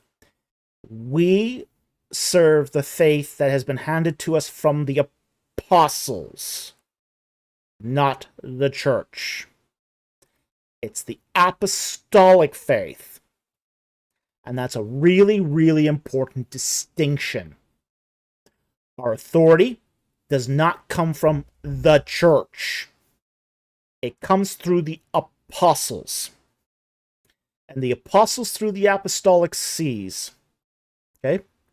So, the Bible, as we have received it, is that which we have been reckoned as that the Holy Spirit has revealed to us. So the apostolic faith recognized the Bible. The Bible doesn't come from the church. The church comes from Christ through the apostles, and the Bible itself is recognized, not written by the church. So, so I think that's a if you understand that this is the apostolic faith, that sort of changed the character of this. The authority then church is not the authority. The church is the vehicle of the apostolic faith. Mr. White's question on apostolic. Okay. Yes, we believe in that, but not the way yeah. That. Mm-hmm. The apostles and their apostles. Mm-hmm. That's... Yeah. Mr. White asks, so would you support apostolic succession? Yes, but it isn't quite as it's defined. Okay? Now, apostolic succession is the idea that you have to be ordained or commissioned by someone who was commissioned through apostolic authority. Well, where is the apostolic authority? The apostolic authority rests not with a particular denomination, but through the Church Universal. So if it is part of the Church Universal, like, for example, if you're not connected to the Church Universal, then there's no apostolic succession. But a lot of churches are part of the Church Universal without having, say, a lineage of direct succession. So when the Catholics talk about apostolic succession, they mean that every priest in their organization has been ordained by someone who is ordained by someone who is ordained by someone who is ordained by someone who is ultimately an apostle. That's not what I would consider to be apostolic succession. I would consider apostolic succession to be those who are within the Church Universal having the authority through the apostolic faith to name and ordain successors or commission successors. So, what you really have to watch for are the self-appointed people who have been come to ministry through self-appointment is something you have to be really careful of, because sometimes those self-appointed ministers are not part of the Church Universal and then outside of apostolic succession. However, bona fide Christian churches who may not have, say, a direct link to a Catholic priest somewhere back in time.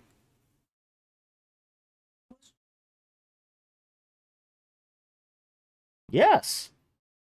I don't remember. Yeah, Chuck Smith was, I believe it's Foursquare. He was Pentecostal. Yeah, he was Foursquare. So as long as they're a part of the Church Universal, they have apostolic authority to anoint ministers through the laying on of hands to lead them, and that is a perfectly valid apostolic succession. Because again, the church is the vehicle of the apostolic faith, not the person doing it. So I hope that helps. Thank you very much for that question. As getting back to this here, the question by Chad here, my opinion that the Bible came through the church, justifying that the church has supreme authority, is not how this works. It's just not how this works. Again, it's the Holy Spirit that reveals to the church what is Scripture. And if the Holy Spirit reveals that, it's the church that recognizes it. The Scripture doesn't come from the church. the church comes from apostolic authority, and from apostolic authority recognizes scripture. So it doesn't quite work in the way that they would like it to work, but then again, it's just the way it sort of kind of works. So, all right, next.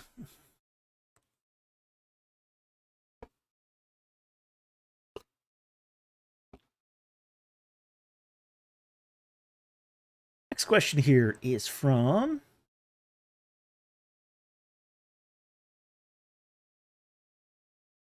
Mama. Have you ever watched Homestar Runner? No, I haven't. Don't even know what that is. Is that a game? I don't know. Is that a TV series? Never watched it. Don't know what it is.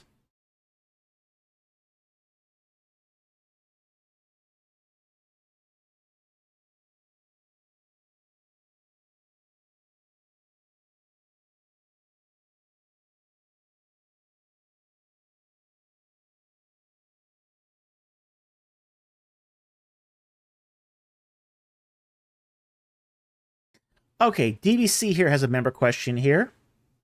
Would Moses have written in some form of Proto-Semitic ABG, AD, or cuneiform like Ugaritic? I find hieratic unlikely, did not consider it. I think he wrote in an alphabetic script, so the orthography was alphabetic. I think the underlying language was Amoritic. So I think that Moses wrote in Amoritic, in alphabetic Amoritic, that eventually became basically Paleo-Hebrew. Paleo-Hebrew, classical Hebrew in the 10th century BC. So that's what I would sort of... I mean, I think the alphabet would have been a Proto-Semitic, early alphabetic inscription of some kind, but the underlying language would have been Amoritic, not Ugaritic. And it wouldn't have been cuneiform. Cuneiform's a pain in the butt. And I can't imagine them carrying around clay tablets as documents. Murph Monson, not Akkadian. That's what I would assume. Well, the problem with Akkadian is you have to write it in cuneiform. To write in cuneiform, you need cuneiform tablets. You need to do that on clay. You're not writing a lot of large works on clay. Clay's heavy.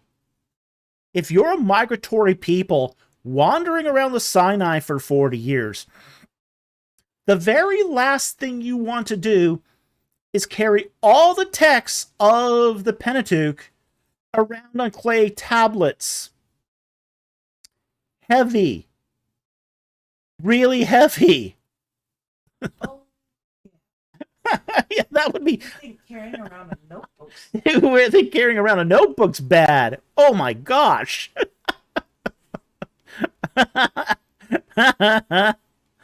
Graham goes, Andrew Graham goes, would have been a pain to transport. Oh yeah, definitely. Because they'd be very fit indeed. Yeah. Murph Monson, yeah, not feasible. Chances are this is what they were writing on. Either parchment or papyrus. One or the other. They might have even started off with papyrus. You know, they had access to big rolls of papyrus when they were in Egypt. So they probably started by with the rolls of papyrus that they left Egypt with. And, you know, you can write alphabetic inscription on that, no problem. And then when they ran out of papyrus, they probably went to the parchment. Because they had lots of sheep. And sheep make good parchment. So, no, the sheep are not happy about that. It's very hard on the sheep. So, Common Lurker goes, did they have to use clay tablets with cuneiform? Oh, yes. Oh, absolutely. Oh, You can't write. I mean, you can, but you really need a ballpoint pen. You can't really do it with a brush. You really do need clay tablets or wax tablet. You can use wax too, but it's still, that's really, It's an impression, yeah. You're using a stylus. Yeah, I got it somewhere in here. See here. Where's my... Do I have it? It is somewhere buried under here. I have my clay cuneiform tablet under here somewhere. Yeah, probably too buried at this point, but...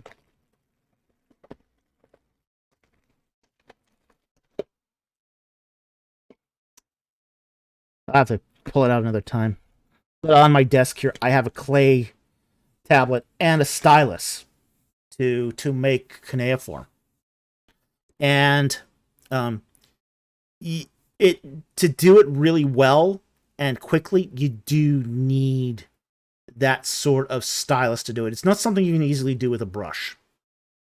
So yeah, you really do need clay tablets for cuneiform. It's just too difficult to do with a brush. It's not easy to do with a brush. It's much easier to do it on clay. So, Or golf. Golf tees if you have them.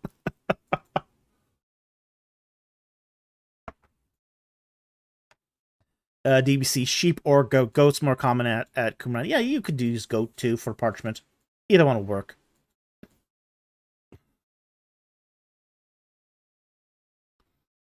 So,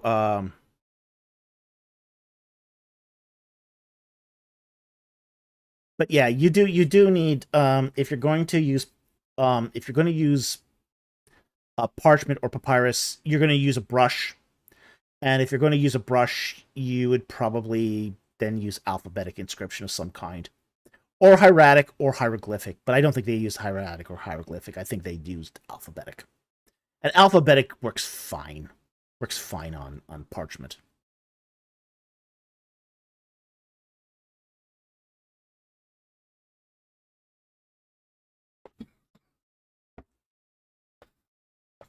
All right, let's move on to the next one here. The next one here is from John for $4.99. Thank you for the super chat. Has there been any scholarly work done on the chronology of the events in the Book of Judges? Yeah, there's all sorts of scholarly work that's been done on this. What I would point you to is the commentaries on this. Chronology of the Book of Judges is a bit of a mess. Okay?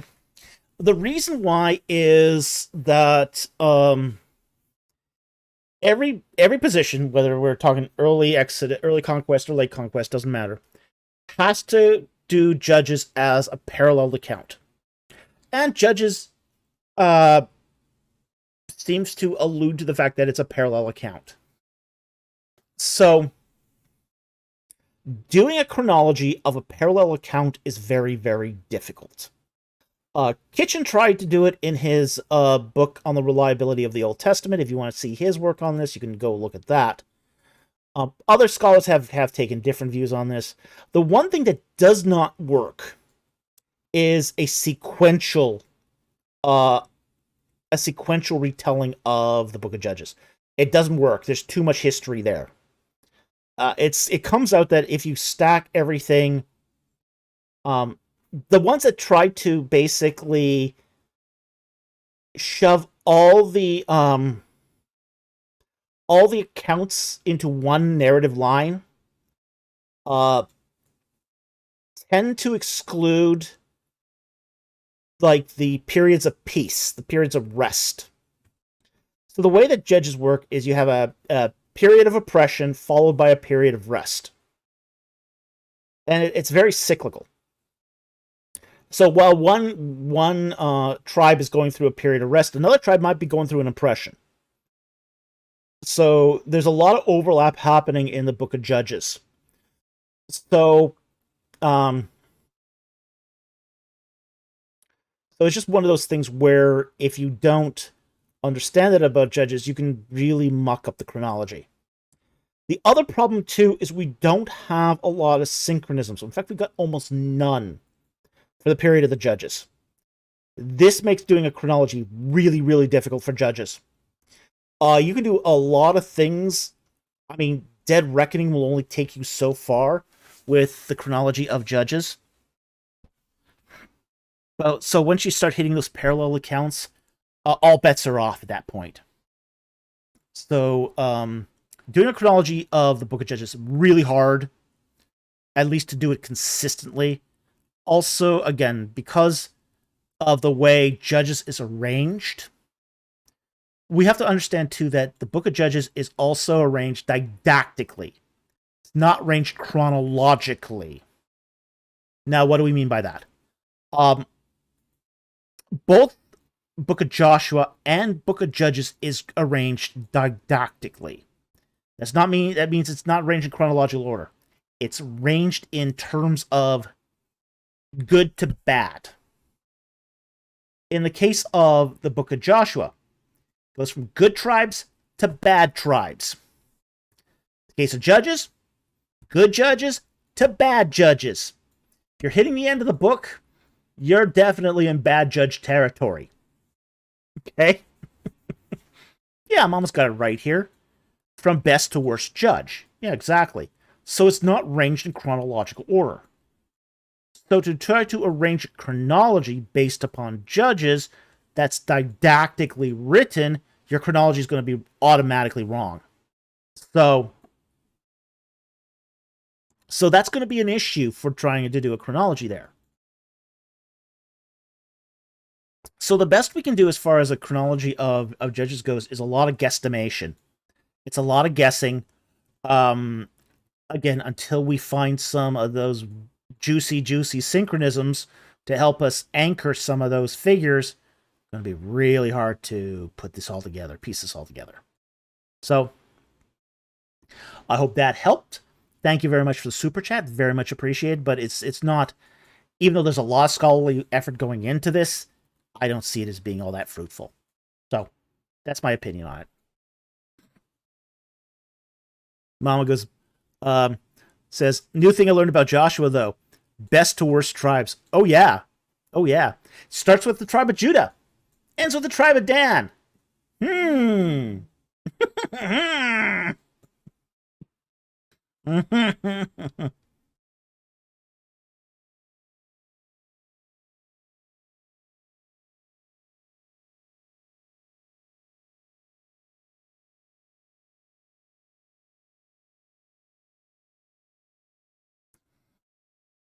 Okay, John for $4.99. Thank you very much. Super chat.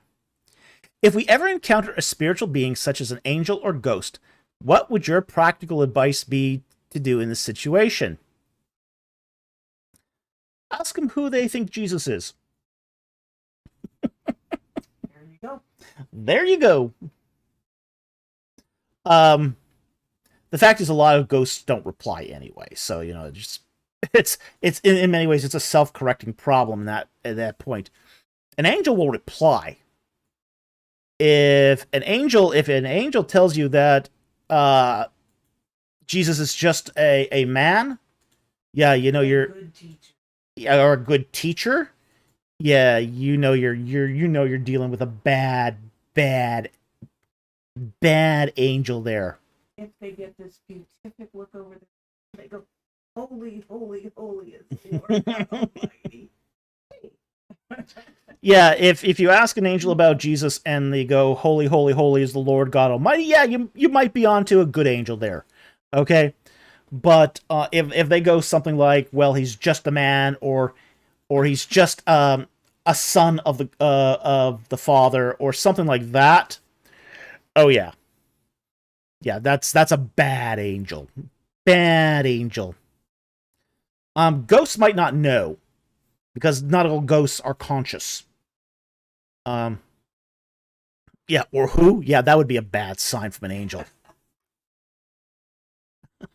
Yeah, if an angel just responds to who is Jesus with who, yeah, that's a bad sign. It is, it's all angels, good and bad. No. Yeah, all the angels know who Jesus is. Who would be a barbaric? Yeah. Yeah, evil angel, exactly. Yeah, all angels will know who Jesus is. I will say this, not all ghosts will know, because not all ghosts are the same. Because not all ghosts are conscious spirits. Some seem to act more like tape recorders. They don't have any awareness of what's going on around them. Some ghosts are also what I would say are spectral appearances. They have very little form. They don't interact. They just are sort of there and they're gone. Those sorts are not conscious as such. Well, a lot of seem to be distractions to make you think you can interact with them without. So that's not good. Well, Good night. yeah. Mama says, "Oops, oh my goodness, autistic ghosts."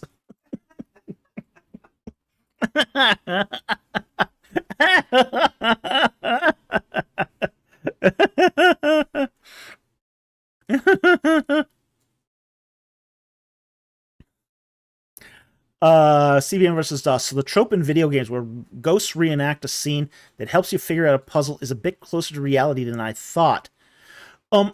Sometimes, yeah. There have been sightings that are like that, where they appear up at the top of a stairwell, but they may have died, and that's more of a recording than an actual spirit. Mama goes, they mimic and repeat, are in their own world, don't always respond like routines. Yeah. Yeah. Again, not all ghosts are the same. Some of them, and that's the problem here with the whole ghostly phenomena, is there's so much variety in it. You get everything from, say, the shadow men who do not respond, they just appear and disappear. You get the ones that are kind of like recordings that reenact the same event over and over and over and over again with no variation. Two visitors to the site could see the same thing. You get those who are essentially demons pretending to be the dead. That's the thing that happens too. There's so much of these. There are trauma, what sometimes it's called trauma apparitions. And trauma apparitions, I'm not really sure what to make of those, because those are weird.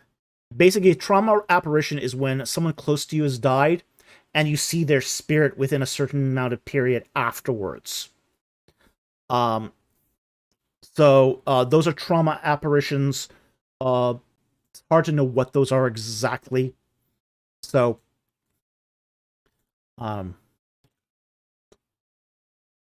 but ghosts are all over the board, and it's really difficult to just pigeonhole it. The one thing I will say, don't talk to the dead. If the person's dead, don't talk to them. Now, this gets kind of dicey with the apparitions of the living, which is also a thing. When I heard about that was crazy. Are you talking specifically coma victims? Coma victims, yeah. Coma people who have been in a coma have often manifested to like relatives. Yeah. There's a whole book on this. But they've also been hanging around their body, being outside, and a woman who woke up 10 years later gave a detailed description. Oh yeah. Of every person who attended. Oh yeah, a lot of coma victims have been like that, where they have saw the doctor advising the family to pull the plug. Oh yeah. And then she comes out of the coma and she's pissed. She screams. Oh yeah, she's angry. Yeah. Yeah. But they've actually done tests. Yeah. Well, they'll line up all the doctors and say, well, if this is true, pick out your doctor. In the case of somebody, that one, and that's a consultant, and that's a consultant. That one's a nurse. Oh yeah. Oh that's the nurse that attends. Yeah. And they're 100% accurate. Yeah. It's one of those things where basically the biblical injunction of do not talk to the dead wouldn't apply in the case of, say, an apparition of the living. Because they're not dead. I mean, it has to be, in order for that prohibition to apply, the person actually has to be dead. Someone in coma is not dead.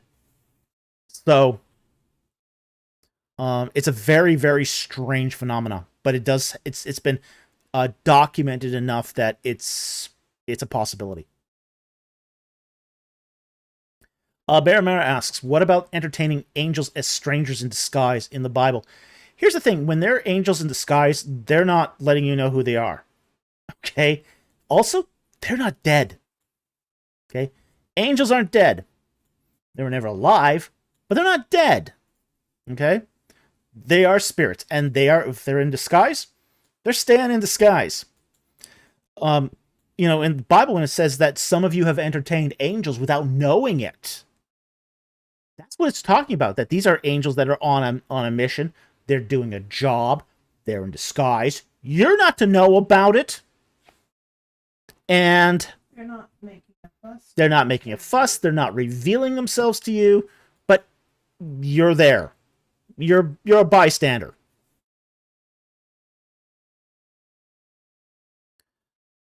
Mama goes, what if they're mostly dead? If they're mostly dead, they're still not dead. You have to be dead. People in a coma are mostly. This is going to get into Princess Bride territory in just a moment. He's not dead. He's mostly dead.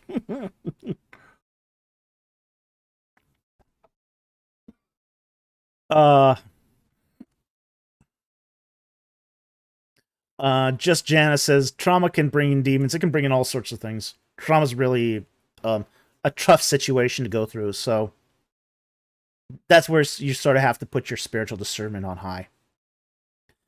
Mara says, I got rid of the Ouija board 50 years ago. That's a good thing. Nothing will open the spiritual gateway faster than a Ouija board or a cell phone. I wish I was joking about the cell phone. Mama goes, can spirit critters be traumatized by witnessing human events? Do you think? No. Oh, no. I don't think spirit critters can be traumatized at all. They've seen the worst of humanity. Spirit critters kind of know what humans are made of. So for them, they're not naive about this. They've seen it all. I don't think they. I mean, even angels who are accustomed to being in holiness, they understand. They get what's going on. So.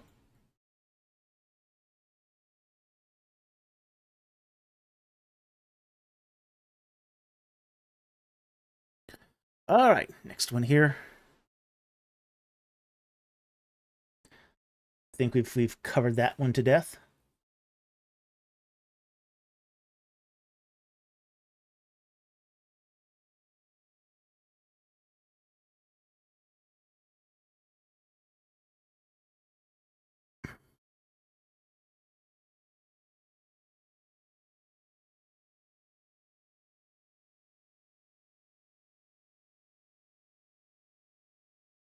Yeah, I think that's the last super chat. Okay. Now we can go to non-super chats if you want.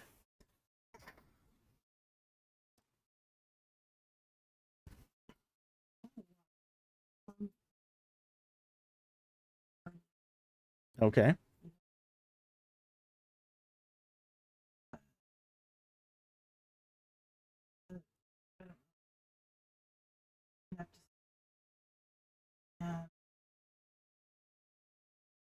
Yeah, I answered that already.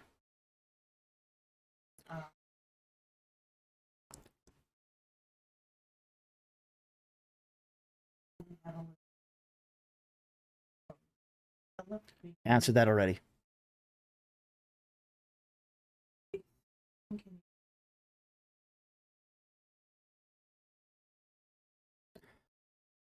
Too broad.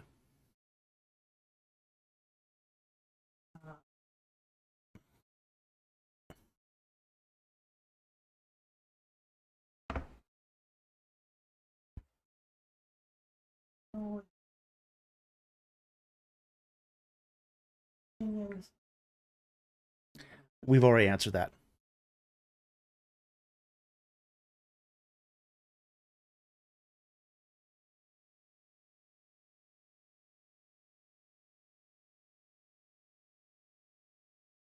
Uh, Go on. Danny Dement.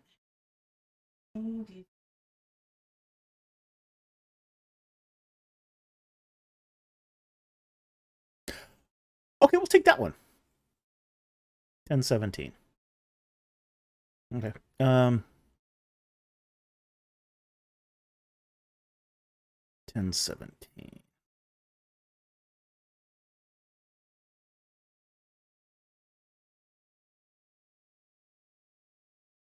If I can get there.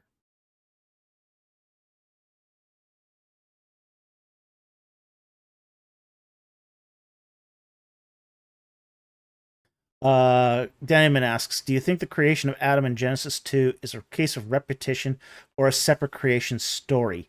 Neither. Okay. I think that Genesis 2 is a continuity with Genesis 1. Okay. Let's go into this and I'll explain why.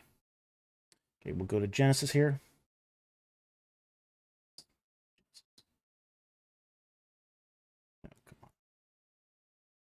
Genesis 2.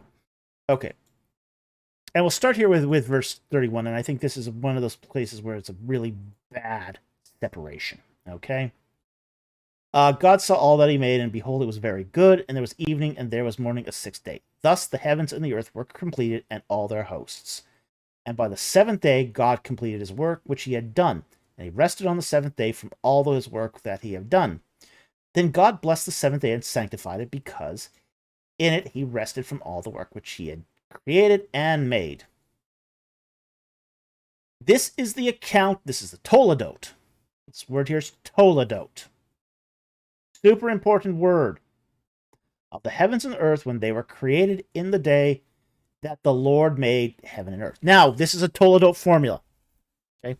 Understand this really clearly. Okay? A Toledot formula usually has a long genealogy to begin with. What's called a Toledot.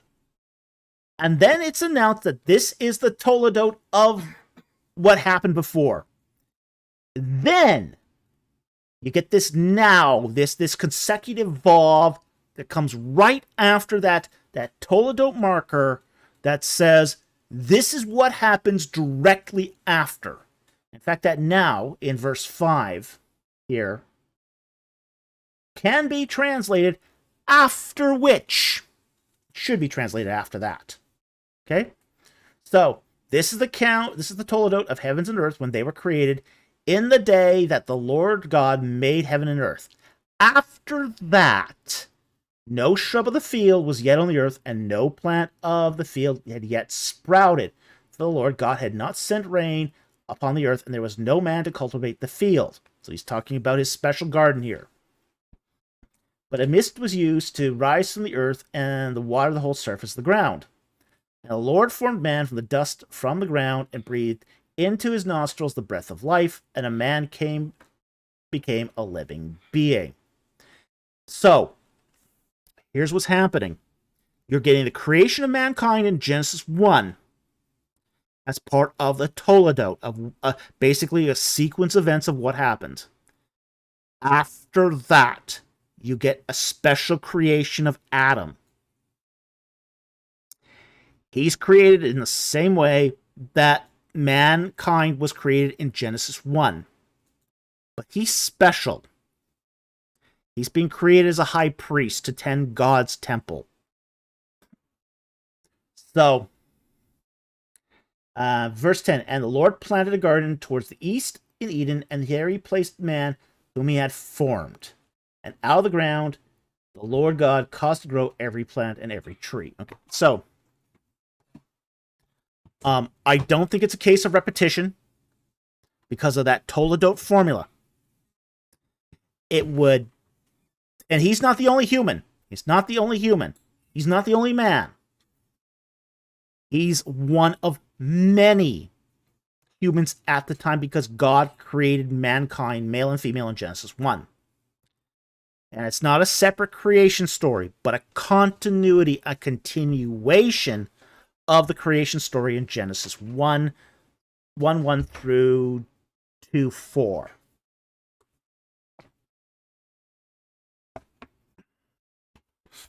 So I think it's just one of those things where it's neither of those options. It's something else. It's a continuity.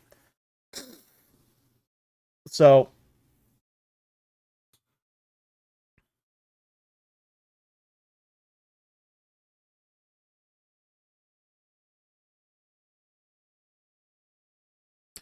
Katsui says that would explain Cain being able to find a wife. Exactly. Yeah. Danny Dement. Nah, it was totally God-sanctioned inbreeding, bro. Oh boy, if you were Ken Ham, yeah. Ken Ham or Kent Hovind would say that this is inbreeding. Yeah, that's oh boy. Oh boy. Oh jeez. Yeah, Danny Dement. Ken Ham is still pushing that. That is amazing. Yeah. Yeah, it is. It's like, okay. Like, did you... I mean, look, if you read the text, and you read the text in its context, yeah, you come up with something different. But, hey, context! Context is... Yeah, we don't need that, right? Because we got our English KJVs. And our Western interpretations. We don't need to know anything about Toledo formulas, even though they're used all over the place in the Bible, like in the birth narrative of Abraham. No, you don't need any of that stuff. No, that's unbiblical to consult the ancient Near East and the Hebrew etymology and literary forms of Hebrew to come to an interpretation, because that's being human-centered. Oh boy. Yeah, Western modern interpretation of this. That's exactly what it is. Yeah. Yeah, it's a Western modern interpretation. You know, and just reading the text would tell you something different. God help us that we actually read the text and understand it. Monkeys. Yeah, monkeys read too. They don't understand it.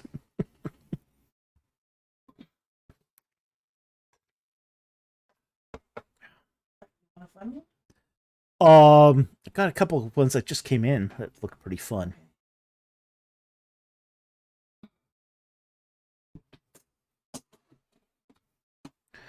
Okay. Marimar asks, what do you think about everyone having a guardian angel assigned to them? That's an interesting thing, because there is some biblical suggestion of this. That angels watch over children. So there's some suggestion. Now the question is, do we have personal angels assigned to us, or are they responsible for a group of people? Okay. So, we don't know if they're responsible for a group of people. We are guessing that humans vastly outnumber angels. So even if we have a guardian angel, they might be time sharing between a lot of people. So, yeah, everyone probably has some sort of angel assigned to them. Some have to work harder than others. But those are just good times. Those are just good times.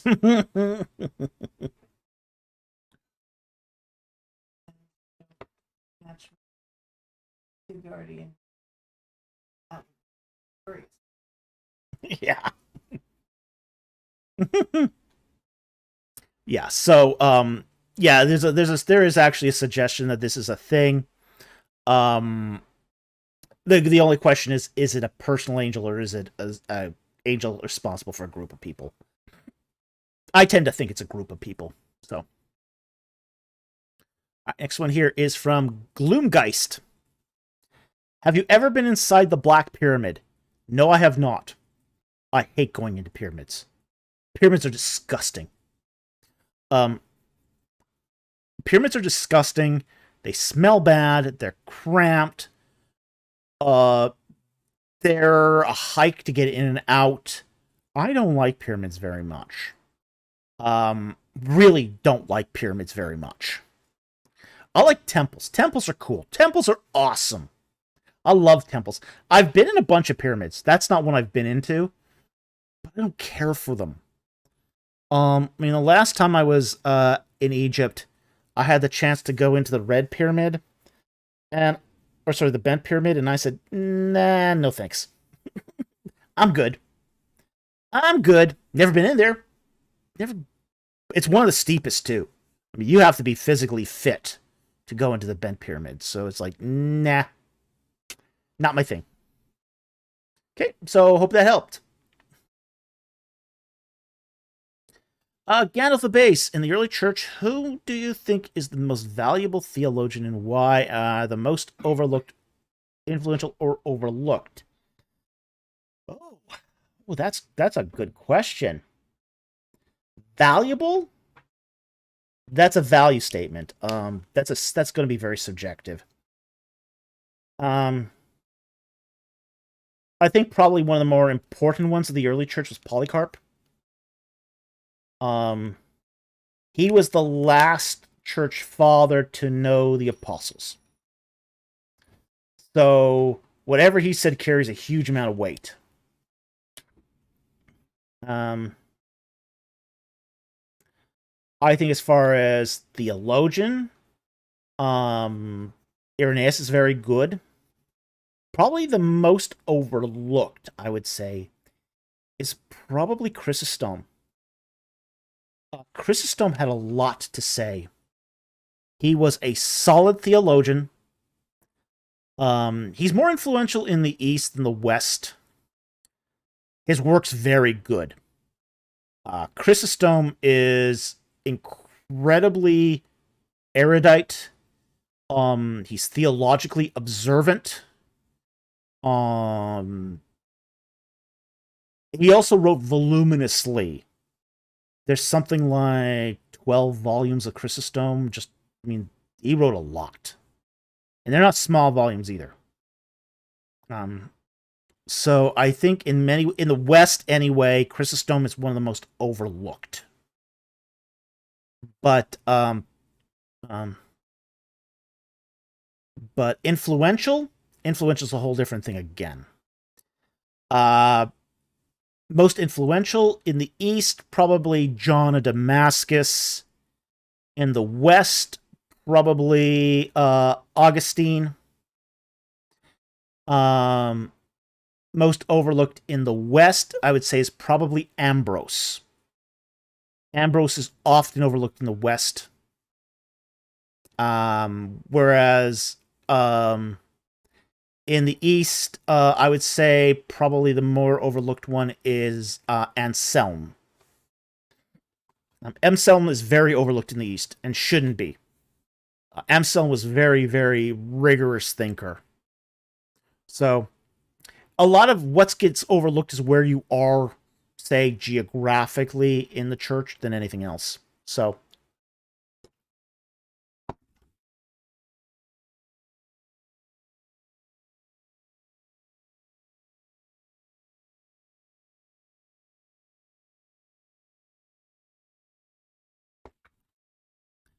Katsui asks, what's the maximum velocity of a laden swallow carrying a 40-pound coconut? A European or an African swallow?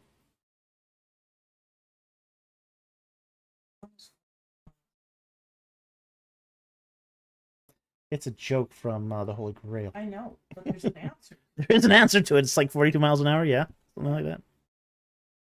People looked it up. But it depends. African or European. Okay. Maramara asks, what do you think about water cremation? Just learned about it last week. If that's the way you want to go, yeah. Yeah, okay. Let's basically this is what water cremation is. They put your body in a big pressure vessel, and they basically crush it with water. So kind of like if you had been in that sub that was on the bottom of the Titanic and imploded. Same thing. That is burned alive. Well, you're supposed to be dead at that point. Yeah, but that's the So trope basic in movies is oops. Oh yeah, it'll happen. It'll happen so fast. I mean, you'll be drowned before then. But yeah, they put it in water and pressurize it to liquefy your body, bones and everything, and then they flush you. So you want to be flushed. Yeah, it's essentially a form of being flushed. That's what water cremation is. Why? Yeah, I'm getting horrid looks in the chat here.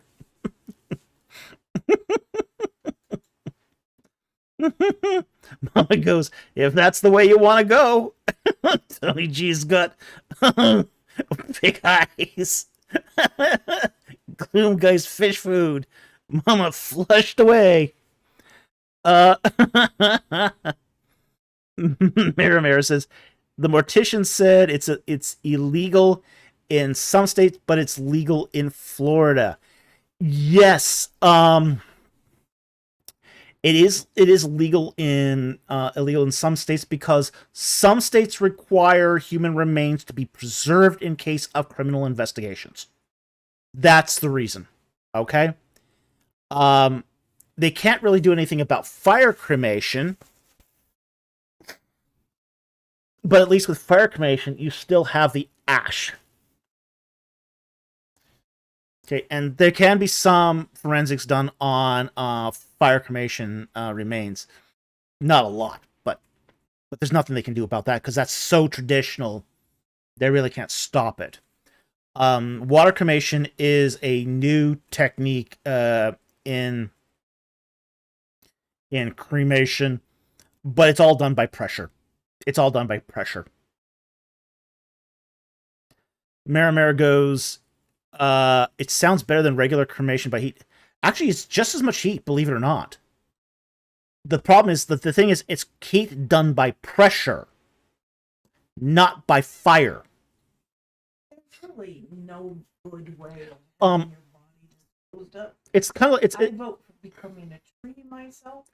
Well, you see this, for example, in cavitation experiments with water, where water goes through a sudden pressure differential from low to high, and you get a flash of intense light and heat from it. That's what's happening to your body. It's just being done through pressure, not heat. So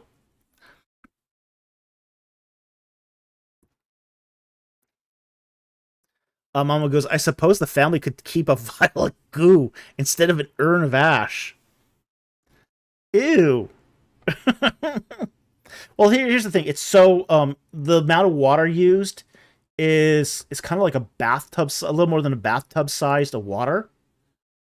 So it's so diluted by the time they're done with that water. It's really not that gooey either. So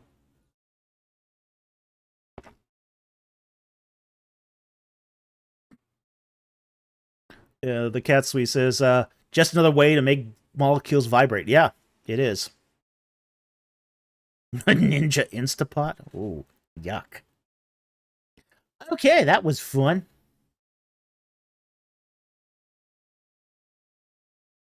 Gloomgeist asks if I had been in the Pharaoh Amenhot's the Third's pyramid. No, I haven't. That pyramid is closed. There's no... You can't get into that one at the moment. It's not structurally sound.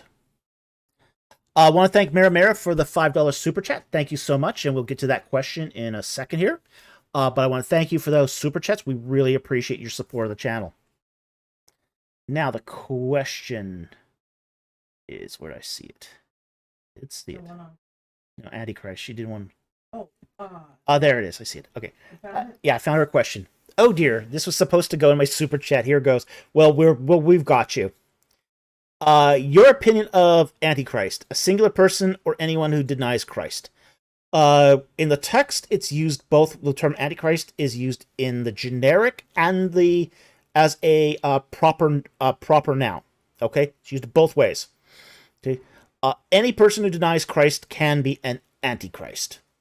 Now, Antichrist means instead of Christ. It's not the opposite of Christ. It's instead of. So, the Antichrist is one who comes instead of Christ. So it's a replacement Christ. It's a counterfeit. So that's the intent, is that the Antichrist is someone who comes instead of Christ, in Christ's place. So that's what the Antichrist is, at least etymologically speaking. Someone who sort of tries to fill the role of Christ, who tries to be the substitute for Christ, and someone who's instead of Christ, that Antichrist. Again, it's not anti as an opposite, it's anti as an instead. Yeah, Mama's got it right. The ultimate fake. Yeah, that's exactly. That worthless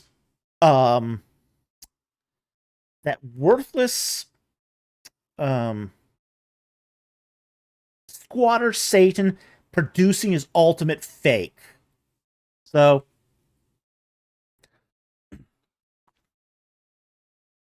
Mara goes, yeah, instead of that makes sense. Yeah, it does.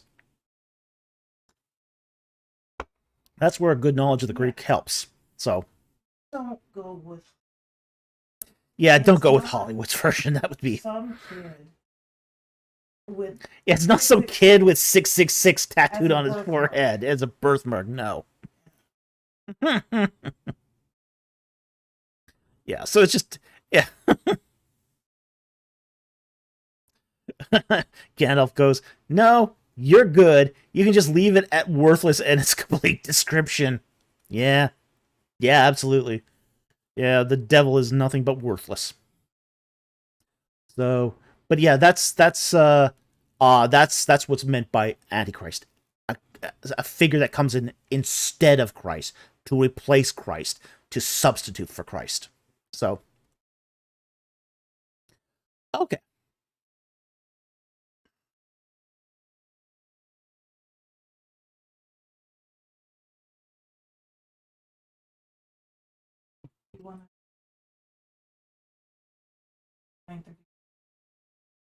Mm-hmm. Answered it.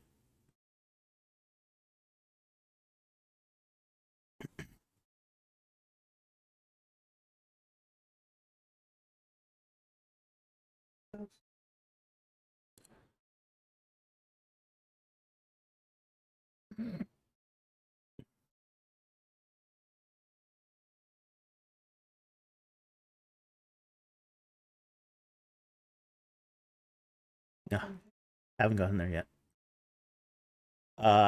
Evidence for ghosts. Pelican Pictures asks, "What's the evidence for ghosts? I'm agnostic to them." The fact is that they've been seen throughout history. Well, the earliest accounts we have date to the 3rd millennium BC in Mesopotamia. They've been around in they've been seen in every culture, in every society, of people of every language. It's a human universal, okay? It's one of those things that you just, and frankly, if you get a, I'll ask, do this as a social experiment. Do this as a social experiment. Oh, that freaks people. Yeah, basically host a party one night. Get 20 of your friends together, and Basically, you do this as a social experiment. Ask the people in the room, don't raise their hands. I want to ask you a question. How many of you have seen a ghost? What I'm going to do is every so often go to the kitchen, get a drink, meet me back there, and tell me your story. Tell me that you have. You will be surprised how many people have seen a ghost. It's like 20%. It's that high. And I say 20 people to 20 of your friends because if you do that, 4 of them will probably come and let you know.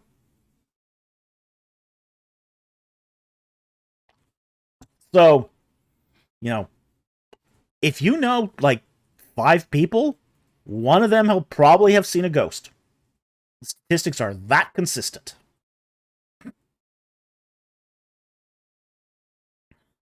Gloomgeist says, I have stories for sure. Yeah, a lot of people have. I have one. I've seen one. So, Andrew Graham, you might lose your friends. This is why you do it discreetly. What's his name? Irving, the BBC or the British Museum scholar. What's his name now? Irving Finkel. Irving Finkel did this experiment. When he was writing on the ghosts of Mesopotamia, he was writing a book on because he encountered it in cuneiform tablets. Irving Finkel was looking at these, and the translation was unmistakable. It was ghosts, and he's thinking, okay, I'm running across these tablets, cuneiform tablets, talking about ghosts.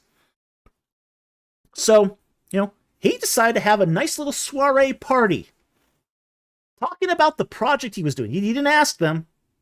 He just said, "Hey, this is the book I'm working on."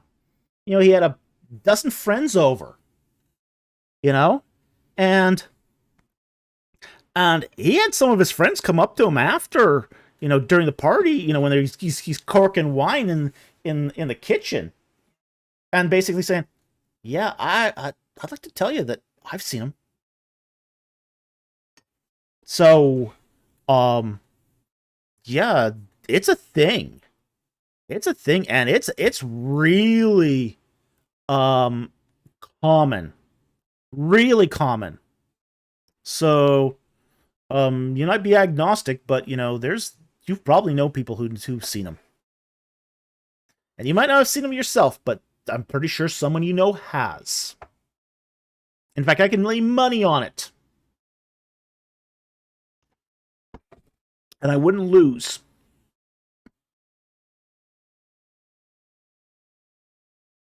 All right, moving on here. Let's see what we got here.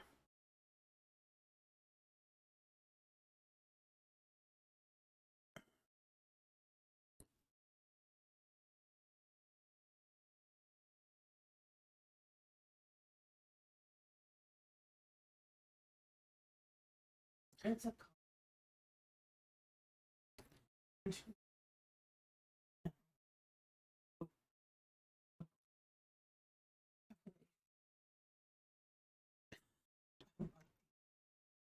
Andrew Graham says here, my landlord has written a book about Revelation called Revelation for Dummies.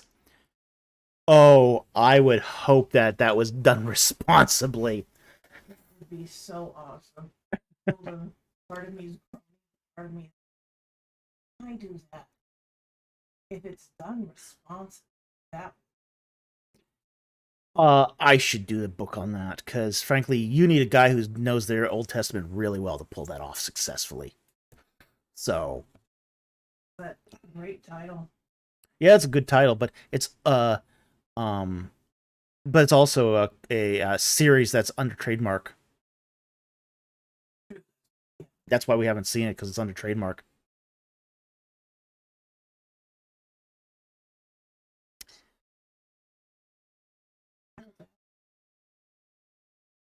We won't get into that yet, but yeah. Gandalf the Base asks, pre-mill, post-mill, A-mill, none of the above. Historic pre-mill. That's my position. Historic pre-mill. Okay, next one here.